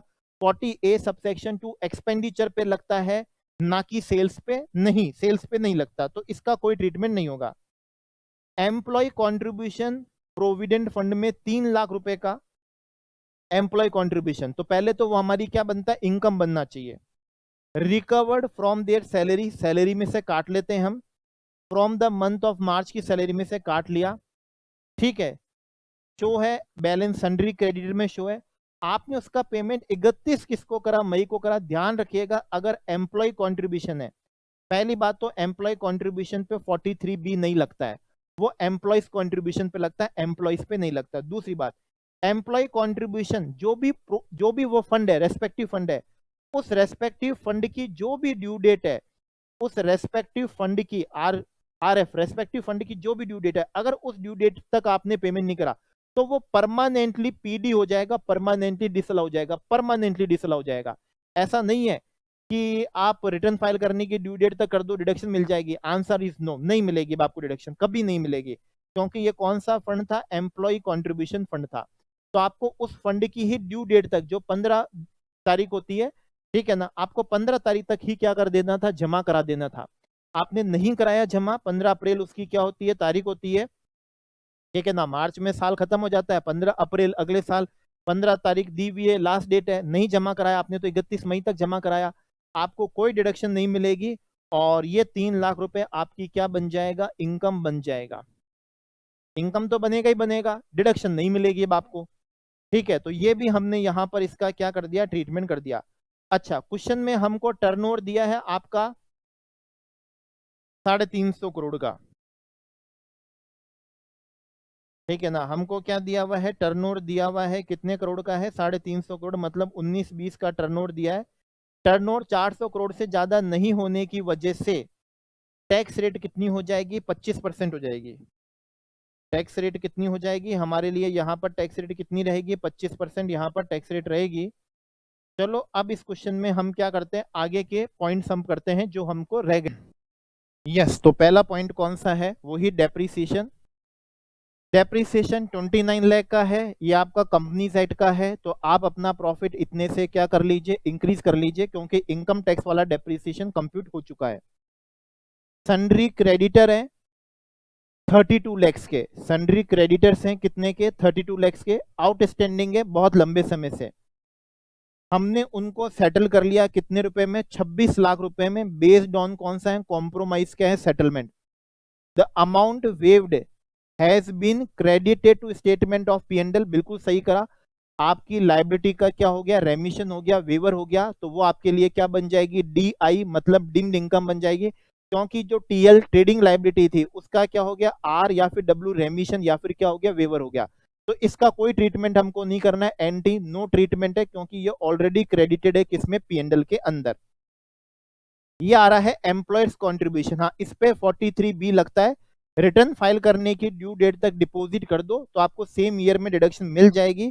3 लाख रुपए का एम्प्लॉय कंट्रीब्यूशन है, मार्च 2022 का, डिपॉजिट कराया आपने जुलाई में, कोई बात नहीं, आपने रिटर्न फाइल करने की ड्यू डेट तक करा दिया, डिडक्शन आपको मिली भी रहेगी, ऑलरेडी डेबिटेड है, कोई ट्रीटमेंट करने की जरूरत नहीं है, एंटी है, नो टैक्स क्या हो जाएगा, ट्रीटमेंट हो जाएगा। अब इसके बाद में है इंटरेस्ट पेमेंट है, इंटरेस्ट पेमेंट है, डेबिटेड कितना है, 30 लाख रुपए डेबिट कर रखा है, इसके अंदर इंक्लूड है interest on term loan of 25 lakh, 25 lakh रुपए का लोन है जो अवेल्ड किया था हमने 1 अप्रैल को 12% की रेट से, परचेज ऑफ किसके लिए, मशीनरी के लिए, परचेज ऑफ किसके लिए, मशीनरी के लिए। देखते हैं हमने कोई मशीनरी परचेज करी है क्या, क्वेश्चन में इस साल हमने कोई मशीनरी परचेज करी है क्या, हमने मशीनरी परचेज करी है, हमने कब, नवंबर में, ठीक है ना, नवंबर में हमने क्या करी है, परचेज करी है, तो अप्रैल मई जून जुलाई अगस्त सितंबर अक्टूबर 7 मंथ, 25 लाख रुपए का क्या है, लोन है, 12% उस पे इंटरेस्ट की क्या है, रेट है, और 7 महीने का जो ब्याज होगा, ध्यान रखिए ये 7 महीने का ब्याज तो क्या होगा, कैपिटलाइज्ड होगा, और इस पे हमको क्या मिल सकेगा, डेप्रीसिएशन मिल सकेगा, डेप्रीसिएशन मिलेगा 15% की रेट से, नवंबर में होने की वजह से लेस देन 180 डेज है, तो 50% आधा ही क्या मिलेगा, डेप्रीसिएशन मिलेगा। अच्छा, पुट टू यूज होने के बाद वाला जो ब्याज है उसकी तो हमको डिडक्शन मिलेगी, ठीक है ना, वो तो ऑलरेडी हमको मिल चुकी है, लेकिन इसकी हमको इस वाले अमाउंट की, इस वाले अमाउंट का हमको क्या मिलेगा, डेप्रीसिएशन मिलेगा, ये हमारे लिए रेवेन्यू एक्सपेंडिचर नहीं है, ये हमारे लिए क्या नहीं है, रेवेन्यू एक्सपेंडिचर नहीं है, इस पे हमको क्या मिलेगा, डेप्रीसिएशन क्या होगा, मिलेगा, इस पे हमको क्या मिलेगा, डेप्रीसिएशन। तो एक बार हम इसको कंप्यूट भी कर लेते हैं कितना आता है ये, सभी कैलकुलेटर पे करिए। 25 लाख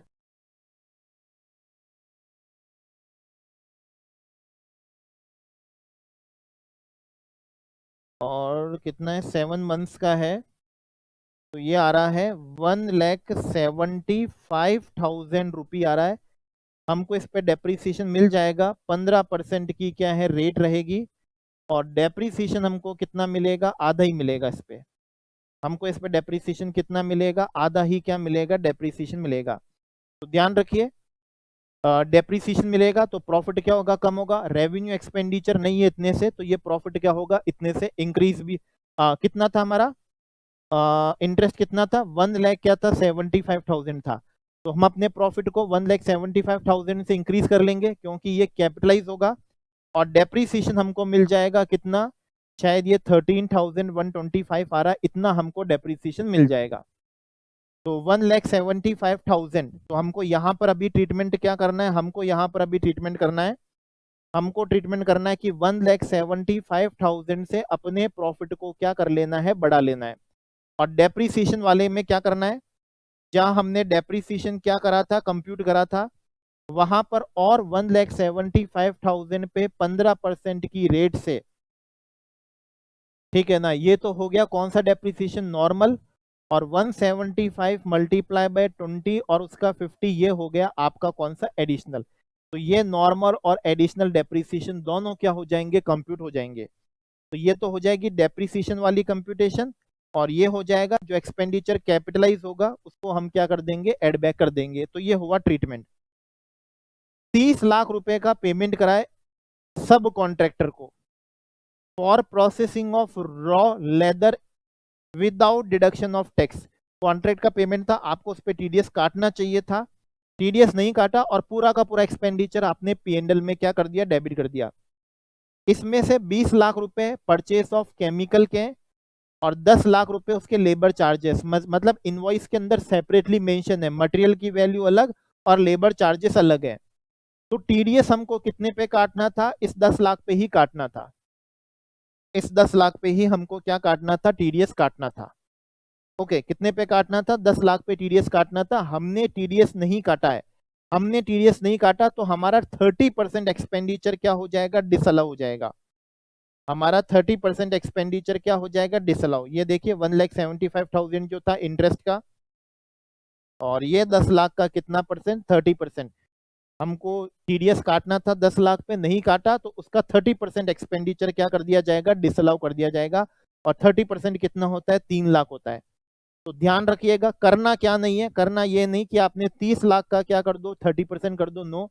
हमको टीडीएस काटना ही कितने पे था, 10 लाख का काटना था, उसका उसका 30% क्या हो जाएगा, डिसअलाउ होगा। तो पूरे 30 लाख का नहीं, 10 लाख का 30%, ठीक है ना, ये कितना होगा, 3 लाख, ये डिसअलाउ हो जाएगा। इसको हम क्या कर देंगे, एड बैक कर देंगे। और इसी के साथ ये हमारा क्वेश्चन यहाँ पर क्या हो गया, सॉल्व हो गया। इसी के साथ हमारा ये क्वेश्चन भी यहाँ पर क्या हो गया है, सॉल्व हो चुका है। चलिए, तो फिर और क्वेश्चन करते हैं अब हम।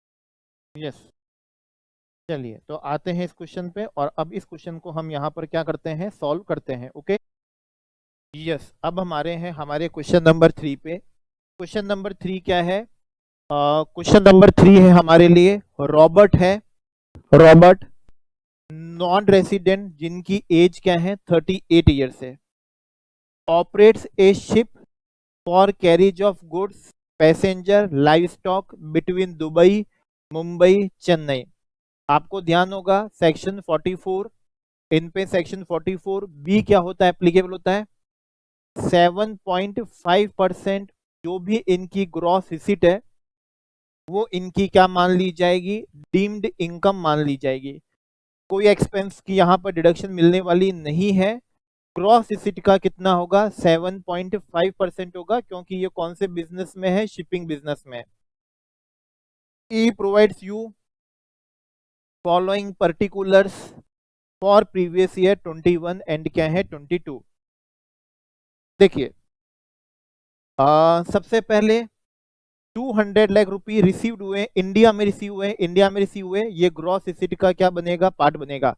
अब चाहे वो गुड्स, पैसेंजर, लाइव स्टॉक, ठीक है ना, कहीं से भी क्या हो रहे हो, बोर्ड हो रहे हो, डजंट मैटर, जो पैसा इंडिया में रिसीव हो गया वो हमारे लिए ग्रॉस रिसीट का यहाँ पार्ट बनने ही बना है।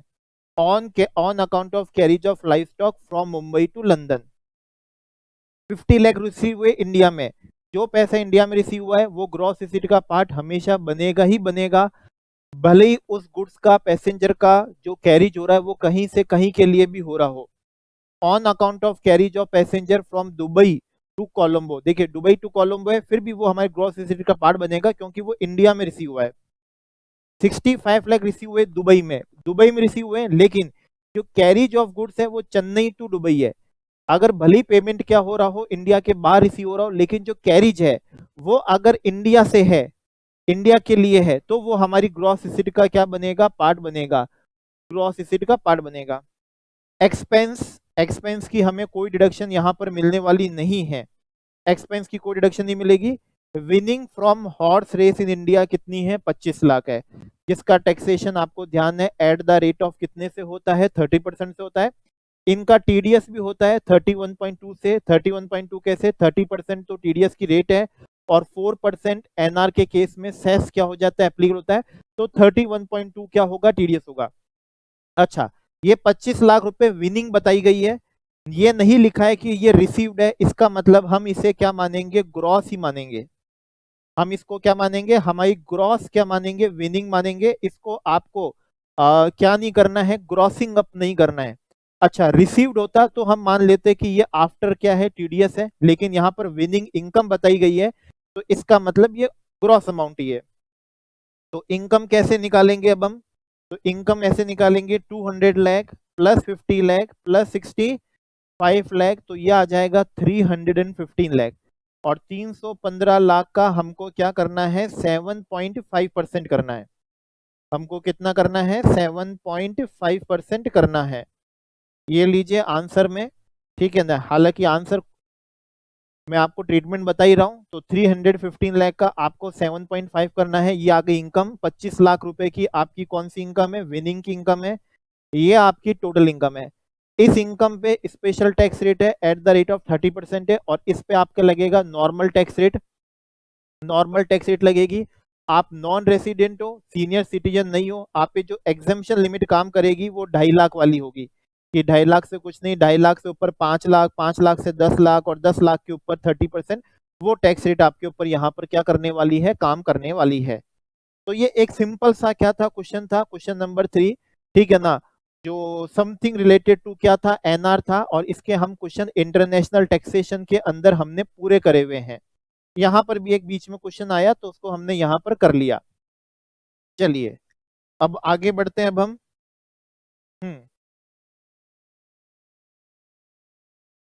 ये रहा। चलिए इस क्वेश्चन पे आते हैं, और इस क्वेश्चन को पढ़ के अब इसे क्या करते हैं, ट्रीटमेंट करके सॉल्व। यस, तो नेक्स्ट क्वेश्चन है हमारा, okay,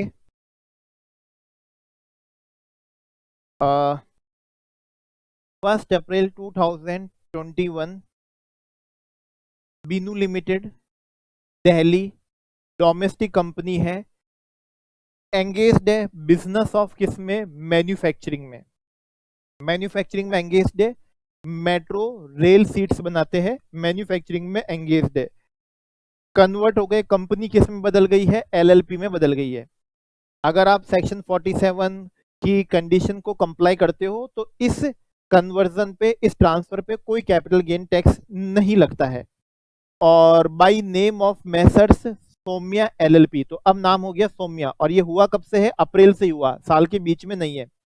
fulfilling all condition specified in section 47 clause 13 B, तो आप 47 क्लॉज 13B की सारी कंडीशन कंप्लाई करने पे आपको किसी भी तरह का नो सीजी होगा। नो सीजी मतलब कोई कैपिटल गेन नहीं होगा। हमको कुछ रेलेवेंट इंफॉर्मेशन हमको यहाँ पर दी हुई है। ओके, रेलेवेंट इंफॉर्मेशन हमको यहाँ पर दी हुई है। अभी तक कोई नेट प्रॉफिट नहीं दिया है। चलिए, वॉलेंट्री रिटायरमेंट स्कीम वीआरएस जो है, एक्सपेंडिचर इनकर्ड करा कंपनी ने मतलब एलएलपी से पहले 19-20 में करा था। ठीक है ना, किसमें 19-20 में, और हमारा क्वेश्चन अभी कौन सा है, 21-22 का है। 19-20 में करा था कितने का, 20 लाख का। आपको मालूम है उसकी हर साल हमको 5 इक्वल इंस्टॉलमेंट में क्या मिलनी है, डिडक्शन मिलनी है, हर साल 4 लाख। कंपनी ने अलाउ करे डिडक्शन 4 लाख करे, 19-20 में भी करे, 20-21 में भी करे। करना क्या है, इस साल भी आपको 4 लाख की क्या मिलेगी, डिडक्शन मिलेगी। मतलब माइनस जो भी नेट प्रॉफिट दिया होगा क्वेश्चन में, 4 लाख हम उसमें से लेस कर लेंगे। 150 इक्विटी शेयर्स हैं हमारे पास में टोयो लिमिटेड के, जो एक इंडियन कंपनी है, बॉम्बे स्टॉक एक्सचेंज में क्या है, लिस्टेड है। और हमने 1900 रुपए पर शेयर में खरीदा था। On conversion this share become property of कौन सा है, सौम्या एलएलपी। कोई भी तरह का क्या नहीं होगा, कैपिटल गेन हमको नहीं होगा, क्योंकि क्वेश्चन ने कहा है 47 क्लॉज 13B की कंडीशन को क्या करा गया है, कंप्लाई किया गया है। हाँ, शेयर खरीदा कितने में था, 1900 रुपए में खरीदा था। इनके अलावा other asset transfer to Saumya LLP, ठीक है ना। It also transfer to factory building, 2 factory building भी क्या हुई, ट्रांसफर हुई। 1 अप्रैल 2021 को सौम्या एलएलपी ने एक फैक्ट्री बिल्डिंग क्या दे दी, लीज पे दे दी। ध्यान रखिएगा, इनका जो बिजनेस था वो बिजनेस मैन्युफैक्चरिंग था, रेल सीट्स की, मेट्रो रेल सीट्स का। लेकिन अभी इन्होंने यहाँ पर क्या करा, एक फैक्ट्री बिल्डिंग क्या दे दी, लीज पे दे दी। ये इनका बिजनेस नहीं है, तो जो भी लीज इनकम होगी वो किस में जाएगी, आईओएस में जाएगी। तो इन्होंने बिल्डिंग लीज पे दे दी, अलोंग विथ किसके साथ में, प्लांट एंड मशीनरी के साथ में, फर्नीचर के साथ में। आईओएस में जाएगी 50,000 रुपी पर मंथ। इसका मतलब साल के 6 लाख रुपए की इनकम कौन सी बनेगी, आपकी आईओएस की बनेगी, इनकम फ्रॉम अदर सोर्सेस। ठीक है, चलिए, तो ये ट्रीटमेंट हो गया हमारे। अब during the previous year 21-22 Saumya LLP ने 25,40,000 का प्रॉफिट अर्न कराए after debit credit of following item. तो फॉलोइंग आइटम जो है उनको हम पहले नहीं करेंगे, हम सबसे पहले करेंगे क्वेश्चन में जो भी हमको एडिशनल इंफॉर्मेशन दी हुई है वो करेंगे। और करेंगे किसमें, इस नेट प्रॉफिट में ट्रीटमेंट कर देंगे। ये जो नेट प्रॉफिट हमने अभी कंप्यूट करा है, इसी नेट प्रॉफिट में हम ट्रीटमेंट करेंगे। ओके, तो ये तो करेंगे। ये 6 लाख किस में जाएगा, आईओएस में जाएगा। ओके, इस 4 लाख की हमको डिडक्शन क्या हो जाएगी, मिल जाएगी, हमको इस 4 लाख की डिडक्शन मिल जाएगी। और अब हम करेंगे पहले additional information. Under an agreement of debt restructuring, bank ने अनपेड जो इंटरेस्ट था 9 लाख रुपए का, वो उन्होंने उसको लोन में क्या कर दिया, कन्वर्ट कर दिया। ध्यान रखिएगा, सेक्शन 43B एप्लीकेबल होता है। अगर आप आई को एल में बदल दोगे, मतलब इंटरेस्ट को किस में बदलोगे, लोन में बदलोगे, तो हम इसे पे नहीं मानेंगे, मतलब पेमेंट नहीं मानेंगे। ठीक है, पेमेंट तो हम तभी मानेंगे जब आप उस लोन का क्या करोगे, रीपेमेंट करोगे, तब हम मानेंगे कि ब्याज का रीपेमेंट हो गया। तो 9 लाख रुपए का जो अनपेड इंटरेस्ट था उसको आपने न्यू लोन में कन्वर्ट कर दिया, जो कि 3 इक्वल इंस्टॉलमेंट में चुकाना है। जो फर्स्ट इंस्टॉलमेंट थी 3 लाख रुपए की, वो हमने 21-22 में क्या कर दी, पे कर दी। इसका मतलब इस साल हमको 3 लाख रुपए की क्या मिल जाएगी, डिडक्शन मिल जाएगी। 9 लाख की तो नहीं मिलेगी, लेकिन 3 लाख की हमको डिडक्शन मिल जाएगी एज पर सेक्शन 43B के according. Mister Binu being a working partner है, ठीक है ना, वर्किंग पार्टनर है। इन्होंने एक कार खरीदी खुद के नाम पे, खुद के नाम पे क्या खरीदी, कार खरीदी। ठीक है ना, out of the fund of LLP, fund LLP का था लेकिन खुद के नाम से खरीदी। उस कार को सिर्फ और सिर्फ बिजनेस पर्पस, एलएलपी के बिजनेस पर्पस में ही काम लिया गया, और कहीं काम नहीं लिया गया, बिजनेस पर्पस। जो डेप्रीसिएशन बनता है कार का वो 15,000 रुपए बनता है 21-22 का, not included in depreciation amount debited to PNL. तो आपको ध्यान होगा, ठीक है ना, बिजनेस में एक्चुअल यूज होना जरूरी है, रजिस्टर्ड ओनरशिप होना क्या नहीं है, जरूरी नहीं है। रजिस्टर्ड ओनरशिप होना क्या नहीं है, जरूरी नहीं है। हमको डेप्रीसिएशन मिल जाएगा और ये 15,000 रुपए का हमको यहाँ पर क्या मिलेगा, डेप्रीसिएशन मिलेगा। तो ध्यान रखिएगा, रजिस्टर्ड ओनरशिप होना क्या नहीं, जरूरी नहीं है। फंड हमारे काम में आए हैं, ठीक है ना, फंड हमारे काम आए, हमारे बिजनेस में क्या आ रही है, काम में आ रही है, ठीक है ना। तो हम उसके कौन से ओनर हैं, बेनिफिशियल ओनर है। भले हम उसके क्या नहीं है, हम उसके क्या नहीं है, लीगल ओनर नहीं है, रजिस्टर्ड ओनर नहीं है, लेकिन हम उस असेट के क्या, कार के बेनिफिशियल ओनर है।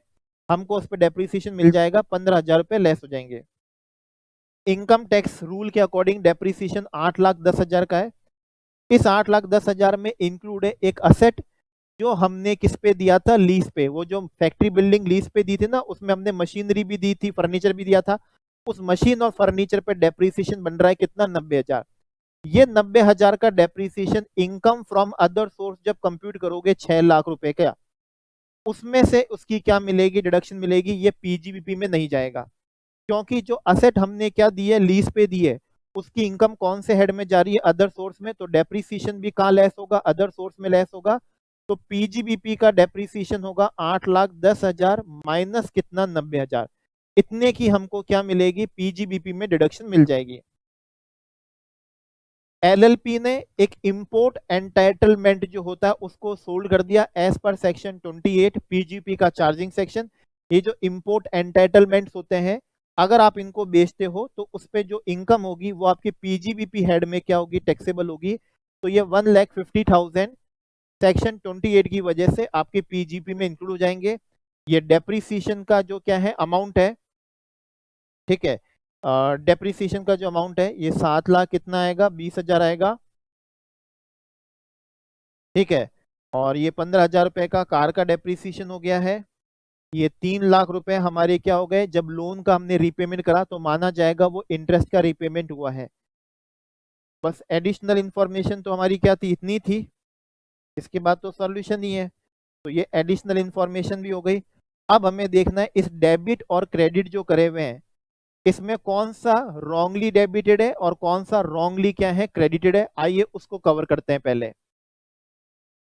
यस तो अब हमारे हैं, देखिए mister Binu is working partner of the क्या है, एलएलपी। ये हमारी इस एलएलपी का क्या है, वर्किंग पार्टनर है। He is also working partner in another firm, दूसरी फर्म में भी क्या वर्किंग पार्टनर है। He is actively engage in business of both the firm, working है तो एक्टिवली एंगेज होना ही है।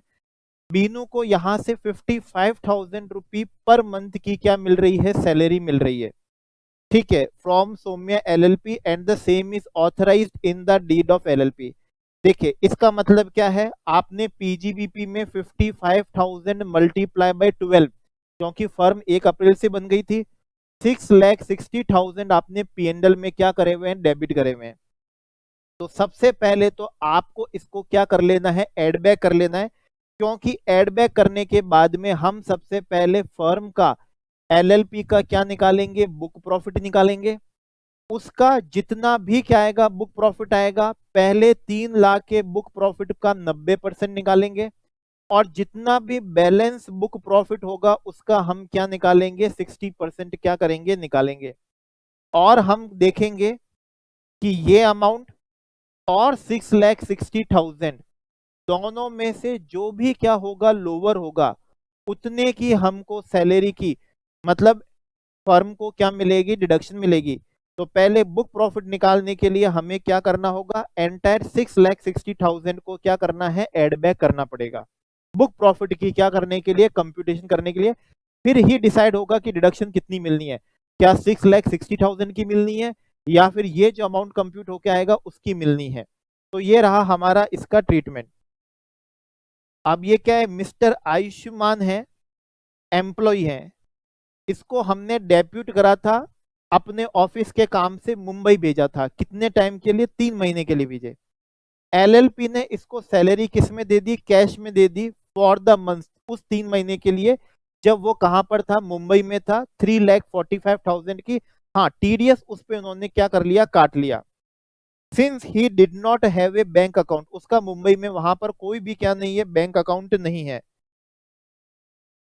This payment was included amount of salary debited to PNL, PNL में हमने डेबिट भी कर दिया।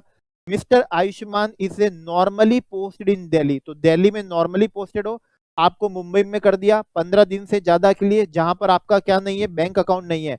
तो अगर फर्म ने आपको टीडीएस काट के क्या कर दिया है, पेमेंट कर दिया है, तो ये रूल 6DD का एक्सेप्शन में आ जाएगा, ठीक है ना। और ये पूरा का पूरा क्या हो जाएगा, अलाउ हो जाएगा। तो आपको इस पे एंटी मतलब कोई ट्रीटमेंट नहीं करना है, क्योंकि ये ऑलरेडी डेबिटेड है, ठीक है। तो ये एक्सेप्शन है, किसका एक्सेप्शन दिया हुआ है, कहां दिया है, रूल 6DD में दिया है। और एक्सेप्शन किसका है, सेक्शन 40 क्लॉज, सेक्शन 40 है सबसेक्शन 3 का, जहां हम कैश पेमेंट कर सकते हैं।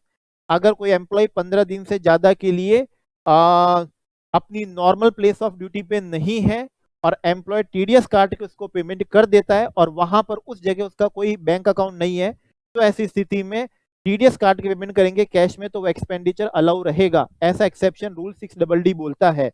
तो यहाँ एक्सेप्शन काम करेगा, एंटी हो जाएगा, मतलब कोई भी ट्रीटमेंट इसका हमको यहाँ पर नहीं करना है। 25,000 रुपए हमने पे करे, पेनल्टी के पे करे, क्यों, हमने पूरा नहीं करा था delivery condition of a contract, कोई लॉ नहीं तोड़ा है, हमने कॉन्ट्रैक्ट तोड़ा है, ठीक है ना, कॉन्ट्रैक्ट तोड़ा है, कोई ब्रीच ऑफ लॉ नहीं करा, कोई इन्फ्रैक्शन ऑफ लॉ नहीं करा है, इसकी डिडक्शन हमको मिल जाएगी, इसका भी कोई ट्रीटमेंट नहीं होगा, नो ट्रीटमेंट, ऑलरेडी डेबिटेड है ये, तो इसका कोई ट्रीटमेंट नहीं होगा। सेक्शन 37 एप्लीकेबल नहीं होगा, क्योंकि ये इनफ्रैक्शन ऑफ क्या नहीं है, लॉ नहीं है, हमने लॉ नहीं तोड़ा है, ये हमारा बिजनेस का डिसीजन था, कॉमर्शियल प्रूडेंस थी हमारी, कॉमर्शियली वायबल नहीं रखा, तो ये हमने कॉन्ट्रैक्ट का ब्रीच हुआ। LLP has provided a sum of rupees 18 lakh being sum estimated है, पेबल टू वर्कर को क्या करने पड़ेंगे, पेबल करने होंगे, बेस्ड ऑन एग्रीमेंट हो रखा है उनकी यूनियन के साथ में कि हर 3 साल में क्या होता है, रिवीजन होता है वेज का, तो इस वजह से 18 लाख रुपए हमको क्या रहेंगे, पेबल रहेंगे। The provision is based on fair estimate, ध्यान रखिएगा वेजेस पे पहले भी सेम पॉइंट आया था, 43B एप्लीकेबल नहीं होता है। और एज पर ICDS अगर कोई एक्सपेंडिचर अपनी रीजनेबल सर्टिनिटी RC पे पहुंच चुका है, तो वो एक्सपेंस आपको क्या हो जाएगा, अलाउ हो जाएगा, ठीक है ना। तो ये आपका फेयर एस्टिमेशन है वेज का, रीजनेबल सर्टिनिटी हो चुकी है, तो इसकी डिडक्शन आपको क्या हो जाएगी, मिल जाएगी। तो ये डिडक्शन, ठीक है ना, ये डिडक्शन हमको ऑलरेडी क्या हो रखी होगी, डेबिटेड हुई रखी होगी ये हमको, ठीक है। तो हमको इसका क्या नहीं करना है, कोई भी ट्रीटमेंट नहीं करना है, क्योंकि ये ऑलरेडी डेबिटेड रहेगा। डेप्रीसिएशन P&L का 5,40,000 नहीं, हमने अलग से हमारा इनकम टैक्स रूल का निकाला है, तो ये 5,40,000 जो अकाउंटिंग डेप्रीसिएशन है, इसे हम क्या कर लेंगे, एड बैक कर लेंगे, इस डेप्रीसिएशन को हम यहाँ पर क्या कर लेंगे, एड बैक कर लेंगे, ओके, यस। चलिए, ग्रेचुइटी का प्रोविजन बनाया है आपने, भले ही एक्चुअल वैल्यूएशन पे बनाया हो, लेकिन ग्रेचुइटी की deduction only and only payment basis पे ही क्या होती है, मिलती है, पेमेंट बेसिस पे मिलती है। 6.5 लाख का प्रोविजन बनाया, जिसमें से आपने 4 लाख वास्तव में क्या कर दिए, पे कर दिए, तो जितना आपने पे नहीं करा 2.5 लाख, उतने से आपको अपने प्रॉफिट को इंक्रीज करना पड़ेगा, क्योंकि डिडक्शन सिर्फ और सिर्फ पेमेंट बेसिस पे मिलती है, प्रोविजन बेसिस पे ग्रेचुइटी की नहीं मिलती है, चाहे वो प्रोविजन आपने एज पर एक्चुअल वैल्यूएशन ही क्यों ना बनाया हो, डिडक्शन नहीं मिलेगी, 2.5 लाख से प्रॉफिट आपका इंक्रीज होगा। Profit on sale of shares, shares का प्रॉफिट पीजीपी का प्रॉफिट नहीं होता है, तो ऐसी स्थिति में आपको अपने पीजीपी के प्रॉफिट को 1,27,500 से क्या करना होगा, रिड्यूस करना होगा, और टैक्स करना होगा कहां पर, कैपिटल गेन में। आपने बेचे हैं कितने पे, 2750 में, और 31 जनवरी 2018 को उसकी फेयर मार्केट वैल्यू कितनी थी, 2,500।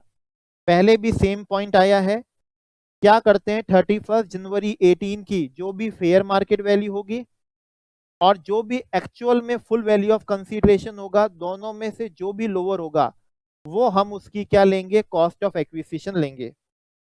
तो एक्चुअल कंसीडरेशन तो हमारा यहाँ पर 2750 है, और फेयर मार्केट वैल्यू कितनी थी, 2,500 थी। तो यहाँ हम कैपिटल गेन क्या करेंगे, कंप्यूट करेंगे, कॉस्ट ले लेंगे कितनी, 2,500 कॉस्ट लेंगे, 250 रुपए पर शेयर क्या आएगा हमारे, कैपिटल गेन आएगा, और नंबर ऑफ शेयर्स पहले हमको दिए हुए थे कहीं पर,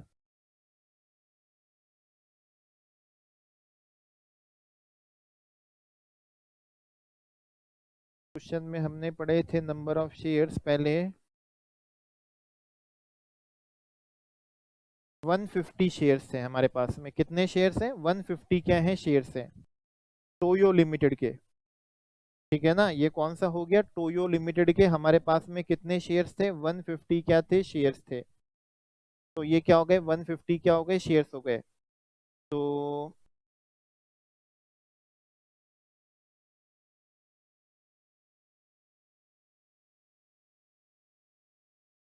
ठीक है, और ठीक है 50 के हिसाब से हमारा कितना हो जाएगा? 50 के हिसाब से तो 37,500 का कैपिटल गेन आना चाहिए। लॉन्ग टर्म कैपिटल गेन आना चाहिए, इंडेक्सेशन तो कोई मिलना नहीं है। 37,000 कितने का? 500 का कैपिटल गेन आना चाहिए। पीजीपी हेड में नहीं होगा, कैपिटल गेन हेड में उसकी क्या होती है? कंप्यूटेशन की जाती है। 3,75,000।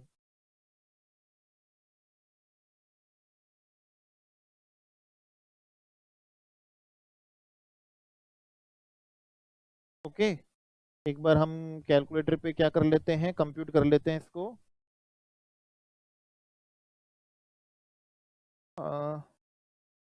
150 शेयर्स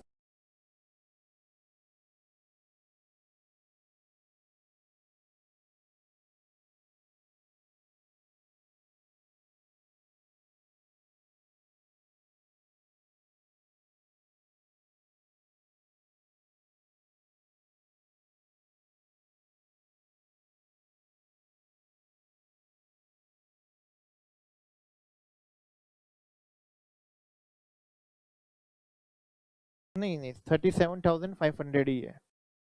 ठीक है, कॉस्ट हम कितनी लेंगे? 2,500 लेंगे हम कॉस्ट। ओके, ये रही हमारी कॉस्ट ऑफ, ये कॉस्ट ऑफ एक्विजिशन थी। ठीक है, सही हो गया कंप्यूट हमारा। लेकिन ये कौन से हेड में जाएगा? कैपिटल गेन किस में हेड में जाना है?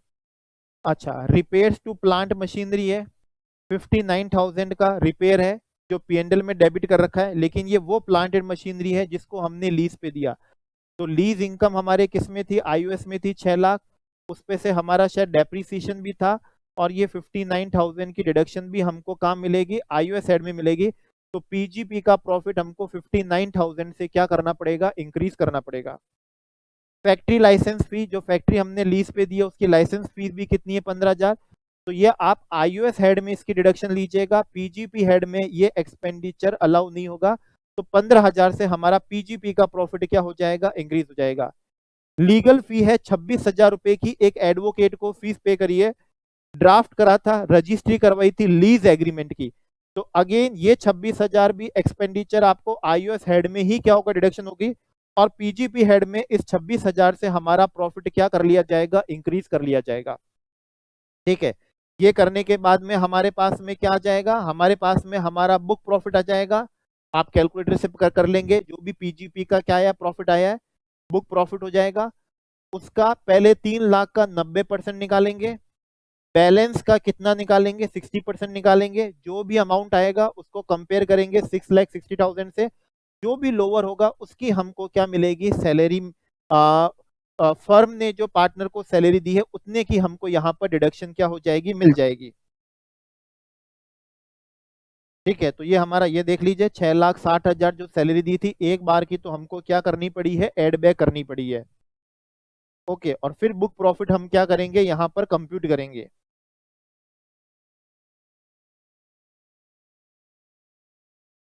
ये देखिए बुक प्रॉफिट 26,77,500। तो पहले 3 लाख का तो कितना निकलेगा? 90%। 2 लाख कितना निकलेगा? 70,000 निकलेगा।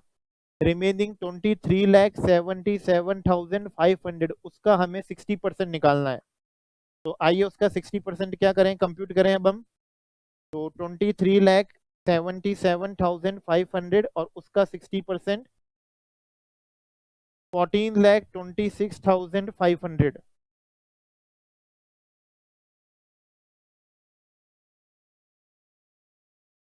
ये आ चुका है 16,96,500। और हमने डीड ने बताया था 6,60,000। दोनों में से जो भी लोअर होगा उसकी डिडक्शन मिलेगी, लोअर होगा 6,60,000। ठीक है ना, अब आपका आ जाएगा पीजीपी का एक्चुअल प्रॉफिट। ठीक है, पीजीपी का क्या जाएगा, प्रॉफिट। कैपिटल गेन हमारा 37,500 आया ही था, ये रहा। अदर सोर्स में कौन सी इनकम थी, जो लीज पे दी थी 6 लाख, उसमें से हमारा डेप्रिसिएशन माइनस हो जाएगा। जो लीज एग्रीमेंट था 26,000, वो क्या हो जाएगा, माइनस हो जाएगा। लाइसेंस फीस माइनस हो जाएगी, रिपेयर वाला क्या हो जाएगा, माइनस हो जाएगा। और ये हो जाएगी हमारी कौन सी, आईओएस अदर सोर्सेस की क्या हो जाएगी, इनकम। और इसी के साथ में हमने ये क्वेश्चन भी अब क्या कर लिया है, इसे कंप्लीटली सॉल्व कर लिया है। चलिए वन मोर क्या करते हैं, क्वेश्चन अब हम यहाँ पर करते हैं। ठीक है, एक सिंपल सा यहाँ पर क्वेश्चन है, इस क्वेश्चन को मैं आपको कराऊं तो देखिए, अगर क्या है सिक्योरिटीज, जैसे सिक्योरिटीज है, उसको अगर आपने स्टॉक इन ट्रेड की तरह हेल्ड करा हुआ है, तो एज पर आईसीडीएस वैल्यूएशन कैसे होगा, स्क्रिप्ट वाइज नहीं होता है, ये आपको ध्यान होगा, स्क्रिप्ट वाइज नहीं होगा। कैसे होगा, पूरी की पूरी सिक्योरिटी वाइज होगा। ठीक है ना, क्या होगा, सिक्योरिटी वाइज होगा। और अगर आप अकाउंटिंग स्टैंडर्ड से करते हो, अकाउंटिंग स्टैंडर्ड, तो वहां पर कैसे होता है, स्क्रिप्ट वाइज होता है। सिंगल सिंगल क्या होता है, स्क्रिप्ट वाइज किया जाता है। लेकिन हमको इनकम टैक्स में कैसे करना होता है, एज पर आईसीडीएस, और आईसीडीएस में सिंगल सिंगल स्क्रिप्ट वाइज नहीं करेंगे, हम सभी का क्या करेंगे, टोटल सिक्योरिटी वाइज करेंगे। आइए इस क्वेश्चन को करते हैं।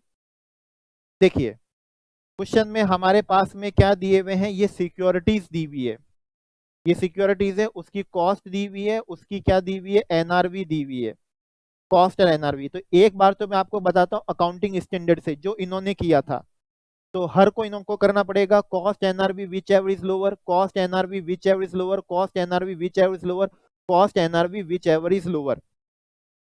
ठीक है, तो 500 मल्टीप्लाई बाय 50, ये आ गया आपका कितना, 25,000 आ गया। ओके, 200 मल्टीप्लाई बाय कितना हो जाएगा, 32, तो ये हो जाएगा 64,000, 6,400। ठीक है ना, 6,000 कितना, 400। फिर 300 शेयर्स मल्टीप्लाई बाय 110, तो वो तो हो जाएगा हमारे लिए 30,000 और 33,000। ये लीजिए कितना हो गया, 33,000 हो गया। और यहाँ करना है 25 मल्टीप्लाई बाई 250, तो ये हो जाएगा 5,000, 5,000। ठीक है, कितना हो गया, 5,000, 6,250, ये हो गया 6,250। तो इन्होंने जो करा वो तो एएस के अकॉर्डिंग करा, तो क्लोजिंग स्टॉक का वैल्यूएशन कितना आया, 70,650। लेकिन एज पर आईसीडीएस आपको सिक्योरिटी वाइज करना था, पहले सारी की कॉस्ट निकाल लो, सबकी एनआरवी भी निकाल लो, और दोनों में से जो भी लोअर हो उस पे आपको स्टॉक को क्या करना होगा, वैल्यूएशन करना होगा। जैसे ये लीजिए एज पर आईसीडीएस, ये सब की आपने सभी सिक्योरिटी की क्या निकाली, कॉस्ट निकाली। ठीक है, सभी, तो ये हो गया सिक्योरिटी वाइज, ये कॉस्ट, उन सब की एनआरवी, ये दोनों में से लोअर कितना, 75,750। और इन्होंने करा था एएस के अकॉर्डिंग, वो करा था 70,650। तो क्लोजिंग स्टॉक का वैल्यूएशन हमने क्या कर दिया, कम कर दिया। तो हमको हमारा प्रॉफिट क्या करना पड़ेगा, इंक्रीज करना पड़ेगा।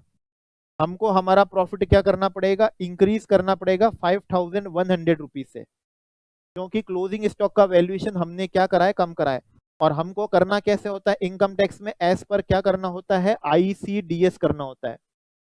और वो कहता है स्क्रिप्ट वाइज नहीं करना है। ठीक है ना, आपको करना कैसे होगा, ये रहा सिक्योरिटी वाइज करना होगा, ये रहा आपको सारी की सारी एक साथ सिक्योरिटी वाइज करना होगा। दोनों में से जो भी क्या होगा, लोअर होगा। तो पहले तो आपने कर दिया था कौन सा, स्क्रिप्ट वाइज करा था, ये स्क्रिप्ट, ये स्क्रिप्ट, ये स्क्रिप्ट, ये स्क्रिप्ट, सबको क्या करा आपने, दोनों में से जो लोअर हुआ वो लेते गए। तो ये हमने यहाँ पर क्वेश्चन क्या कर दिया है, सॉल्व कर दिया है।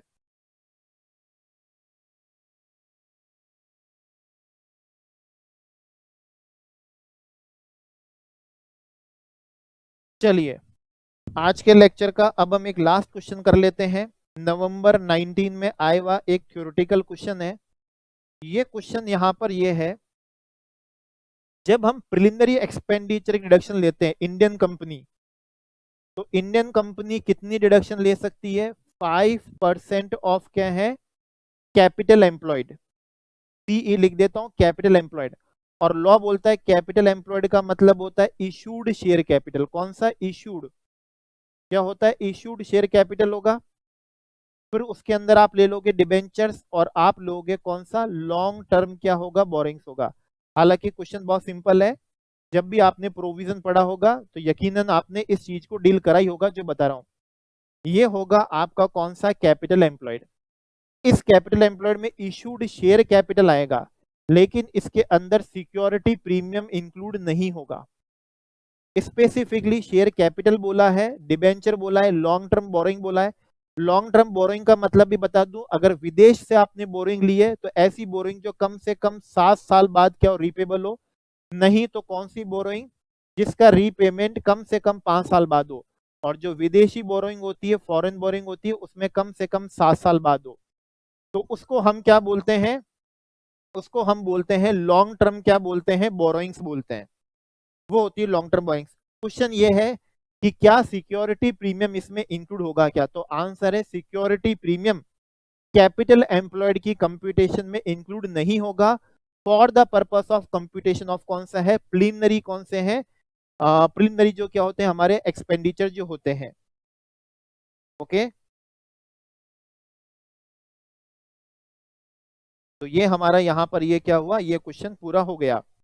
तो कैपिटल एम्प्लॉयड को वहां पर क्या करा गया है, डिफाइन किया गया है, जिसमें इशूड शेयर कैपिटल, डिबेंचर और क्या लिया गया है, लॉन्ग टर्म बोरोइंग्स ली गई है।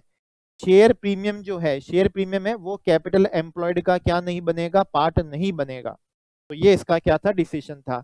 तो ये हमारा आज पहला लेक्चर था, जिसमें हमने पीजीबीपी के क्या करे हैं, क्वेश्चंस हमने करे हैं। ऐसे और भी हमारे लेक्चर्स होंगे जिसके अंदर हम आपको पीजीपी के क्या कराएंगे, क्वेश्चंस कराएंगे, जो एग्जाम के लिए बहुत बहुत बहुत बहुत ज्यादा आपके लिए यूजफुल रहने वाले हैं।